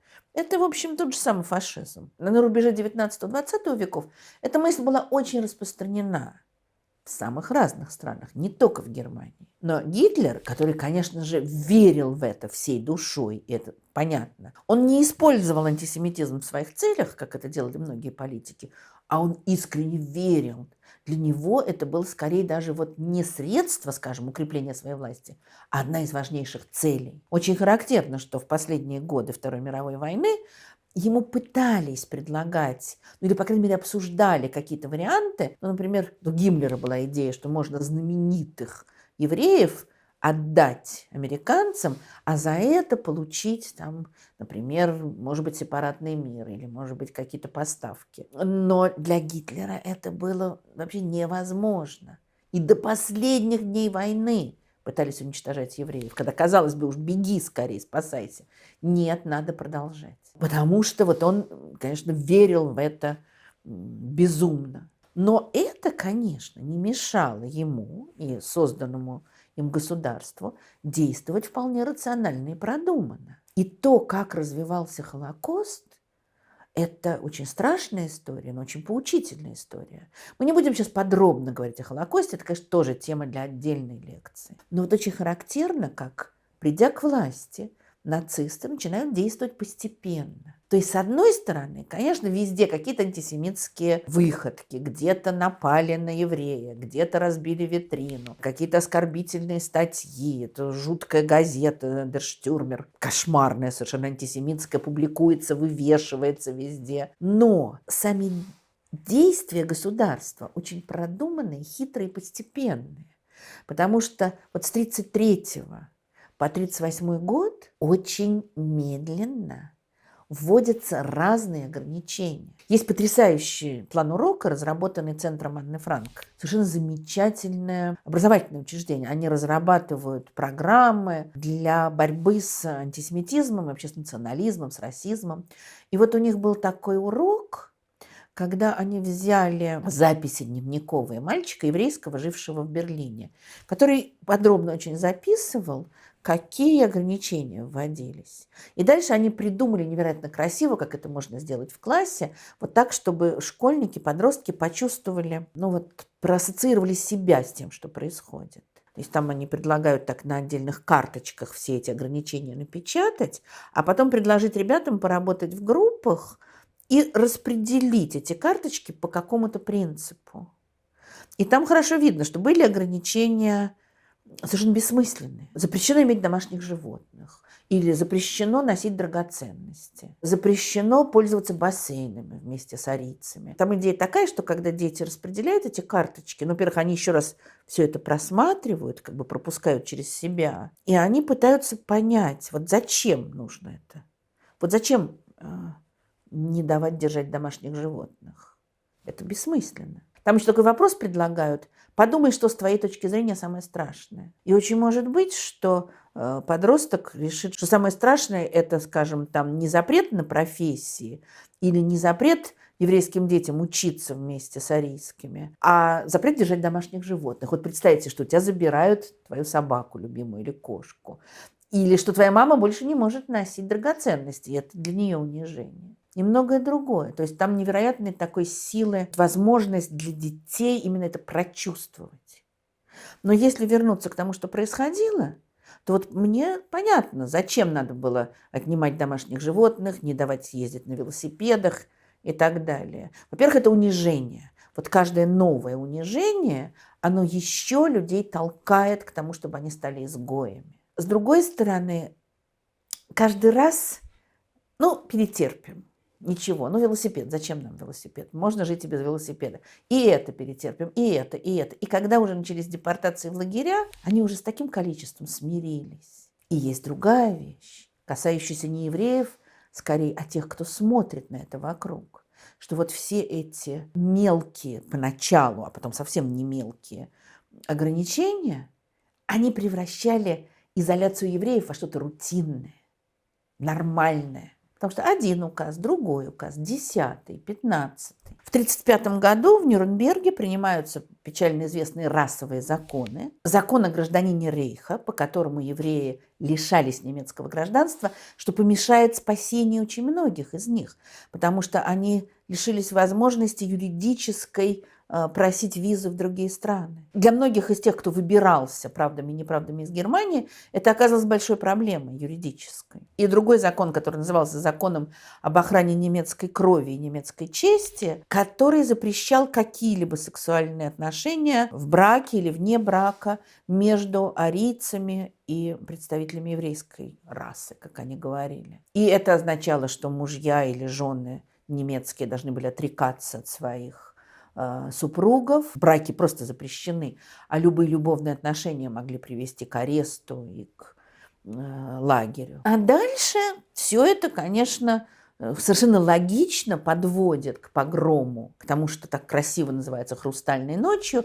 из-за разбитых витрин, к погрому в ночь с 9 на 10 ноября 1938 года, когда тоже как повод использовали убийство еврейским юношей немецкого дипломата в Париже. За это должен был расплатиться весь еврейский народ. И произошли вот эти ужасающие погромы, поджоги синагог, погромы, разрушения еврейских магазинов. А дальше уже все покатилось по наклонной плоскости. Идея уничтожения евреев возникла не сразу. В эти предвоенные годы какие-то совершенно дикие планы, вроде выселения всех евреев на Мадагаскар. Кто-то там обсуждает. Когда начинается война, и немцы вторгаются в Польшу, где огромное еврейское население, то, конечно, сразу начинается убийство, изнасилование, издевательство страшное. Это, само собой, разумелось. Но это не было организовано государством. Даже кое-где были, скажем, командиры, которые погромщиков останавливали, даже отдавали под суд. Это, кстати, не обязательно означало, что они были такими защитниками евреев, они просто заботились о дисциплине. Но потом уже через месяц Гитлер всех амнистировал, кто прошел по этим делам. Но это все было такое хаотичное действие. И ведь Польшу захватывали для того, чтобы немецкому народу или там арийской расе дать жизненное пространство. Значит, оттуда надо было куда-то деть евреев, так же, как и с остальных завоеванных территорий затем. И сначала их просто пытались переселять восточней. Вот так возникло огромное Варшавское гетто, а за ним много других. Но в какой-то момент стало понятно, что просто даже немецкая, хорошо работающая государственная машина с этим не справляется. Со всеми этими огромными переселениями. К тому же эти земли было тоже не совсем понятно, кем заселять. В общем, оказалось, что вот здесь вот все буксует. У Гитлера-то давно были мысли о том, что всех надо уничтожить, но как-то не совсем было понятно, как. А вот 1942 год, Ванзейская конференция, когда было принято решение, так замечательно названное, об окончательном решении еврейского вопроса, слово уничтожение не называлось, вот окончательное решение. И начали уже создаваться лагеря смерти, и вот эта вся машина начала работать на последовательное, хорошо организованное уничтожение. И при этом тоже, к сожалению, надо понять, какое количество людей, институтов, организаций, правительств, помимо просто нацистской Германии, тоже тем или иным образом было замарано в этой страшной трагедии еврейского народа. Можно долго говорить о представителях самых разных народов, о поляках, об украинцах, о румынах, о норвежцах, которые одобряли то, что происходило на этих территориях, которые участвовали в этом, которые поддерживали это. Здесь, конечно, немцы сыграли вот на этом низовом антисемитизме, умело его раздувая. Конечно, не будем забывать про роль тех стран, которые отказывались давать визы, отказывались пускать беженцев. Можно вспомнить страшную историю корабля «Струма», на котором бежали евреи из Румынии. Еле-еле на этом старом разваливающемся корабле добрались до Стамбула, где их не выпускали, а британцы не давали им визы в Палестину. И корабль этот отбуксировали в море, где практически все, кто там был, погибли, потому что он просто затонул, там не совсем понятно, что произошло. Можно вспомнить корабль «Сент-Луис», на котором 900 человек добрались до Кубы. А дальше выяснилось, что у них фальшивые визы, которые им жулик просто за деньги давал в Европе. Он уже знал, что визы аннулированы правительством, он продолжал их выдавать. Может быть, думал, что они спасутся, конечно, таким образом, но денежки-то брал. И как потом их оттуда развернули, и как их разбирали в разных странах. Где-то они в разных местах сходили на берег, но все равно их вернули в Европу, и потом большая часть из них погибла. Этому, естественно, можно противопоставить тех героических людей, которые укрывали евреев, рискуя своей жизнью и жизнью своей семьи, и тех дипломатов, которые выдавали визы, и кто, начиная с самого, наверное, знаменитого Рауля Валенберга и многих-многих других. Но это не противоречит тому, что Холокост вырос не только на немецкой почве, он вырос на общеевропейской почве национализма, шовинизма, антисемитизма. Ханна Аренд в своей знаменитой книге «Эйхман в Иерусалиме. О банальности зла» она рассуждает и не дает ответа на вопрос, вот почему в Норвегии было довольно много людей, поддерживавших то, что происходило, почему в Дании было такое отторжение вот этой антисемитской политики, благодаря которой, в общем, большая часть датских евреев спаслась. Почему в Болгарии политики и царь пытались защитить евреев и, в общем, уберегли своих евреев от депортации, хотя Болгария была союзником Германии. Македонских им пришлось выдать, потому что как бы они не были гражданами Болгарии. А болгарских защищали. И когда приказали ходить с желтыми звездами, то там люди подходили на улицы и выражали свое сочувствие и вообще как-то поддерживали. А рядом в Румынии творились невероятные своей жестокости вещи еще до начала войны. Почему так? мы уже сильно, конечно, отвлеклись. Это тоже такой короткий взгляд, очень поверхностный, на те многочисленные, мучительные, очень страшные вопросы, которые порождает история антисемитизма. И не менее удивительно то, что после Второй мировой войны, когда открылась в полном объеме правда о Холокосте,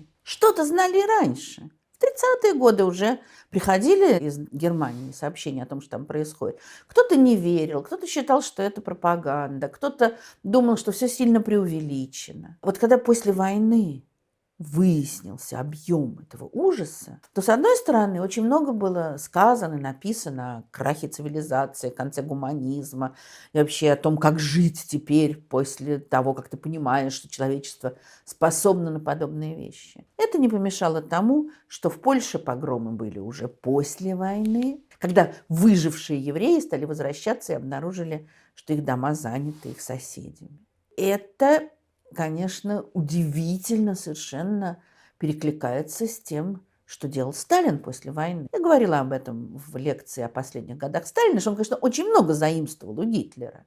И, в частности, конечно, заимствовал антисемитскую политику. И отсюда борьба с космополитизмом, а евреи объявлены самой космополитической нацией. И отсюда арест всего еврейского антифашистского комитета, объединение выдающихся деятелей культуры, науки, евреев, которые добыли очень много денег для советского государства, пока они ездили в Америку, выступали перед еврейскими общинами, собирали деньги на помощь фронту. После чего будет жестоко убит в Минске Соломон Михойлос, великий актер и режиссер, возглавлявший этот комитет. И дальше дело врачей с этим взрывом антисемитизма по всей стране, когда арестовывают врачей Кремлевской больницы, а люди где-нибудь в каком-нибудь крошечном городке на севере России или там в Сибири отказываются идти к еврейскому врачу в своей поликлинике. И это логически объяснить невозможно.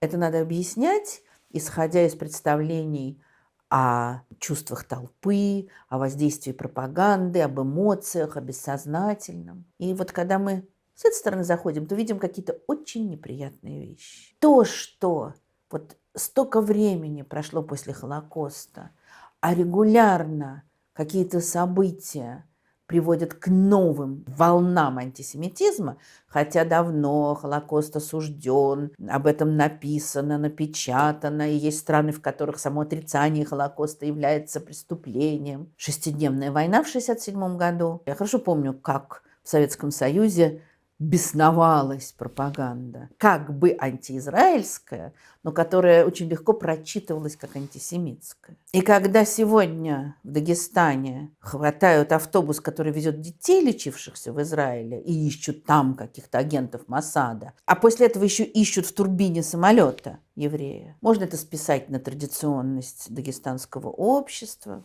но на самом деле это тот дремлющий бытовой антисемитизм, который пропаганда может очень легко разбудить и выпустить наружу. И как ни ужасно, но мы видим, что это происходит далеко не только в авторитарной России, а это сегодня происходит в самых демократичных, свободных странах, где, конечно, интеллектуалы говорят, что мы ни в коем случае не антисемиты, мы просто осуждаем политику государства Израиль. А выливается все это в призывы уничтожать евреев. Я совершенно не хочу идти вслед за Бенсоном Нетаньяху и говорить, что история еврейского народа идет от Холокоста к Холокосту.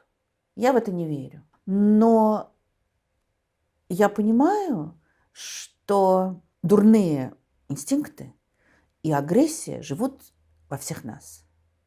А дальше очень много зависит от ситуации, от политики государства, от общей обстановки вокруг тебя, которые позволят тебе выпустить эту гадость наружу и действовать соответственно. Или же ты сумеешь эту гадость задавить в себе. Личный выбор, опять же, на мой взгляд, никто никогда не отменял. Но в каких-то ситуациях его делать легче, в каких-то сложнее. Опять же, мало кто сказал лучше об антисемитизме, чем Владимир Семенович Высоцкий. Зачем мне считаться шпаной и бандитом? Не лучше податься мне в антисемиты. На их стороне хоть и нету закона, поддержка и энтузиазм миллионов. Решил я, и значит, кому-то быть битым.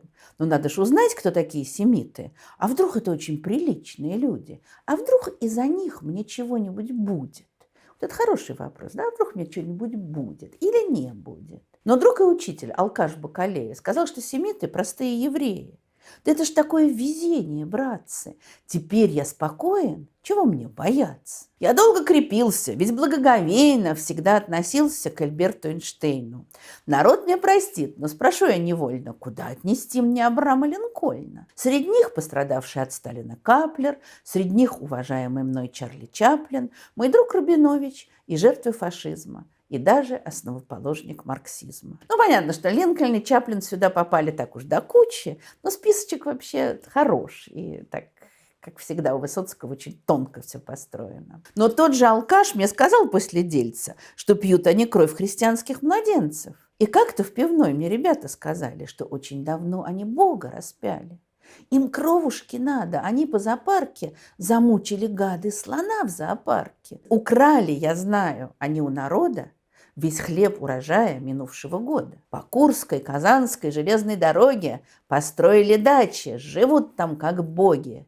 На все я готов, на разбой и насилие. И бью я жидов, и спасаю Россию. На самом деле, если этот текст проанализировать, то можно увидеть очень серьезное, тонкое, глубокое понимание корней антисемитизма, различных факторов, воздействующих на антисемитизм. И это не просто ироническая песенка, это очень серьезный текст. А в завершении финал потрясающей книги Анатолия Кузнецова «Бабий Яр», написанной в 1969 году. Анатолий Кузнецов, который сам был в Украине во время фашистской оккупации и видел, что происходило, написал эту душераздирающую книгу, а закончил ее такими словами. Этот роман я начал писать в Киеве, в хате у матери, но потом не смог продолжать и уехал, не мог спать. По ночам во сне я слышал крик. То я ложился, и меня расстреливали в лицо, в грудь, в затылок.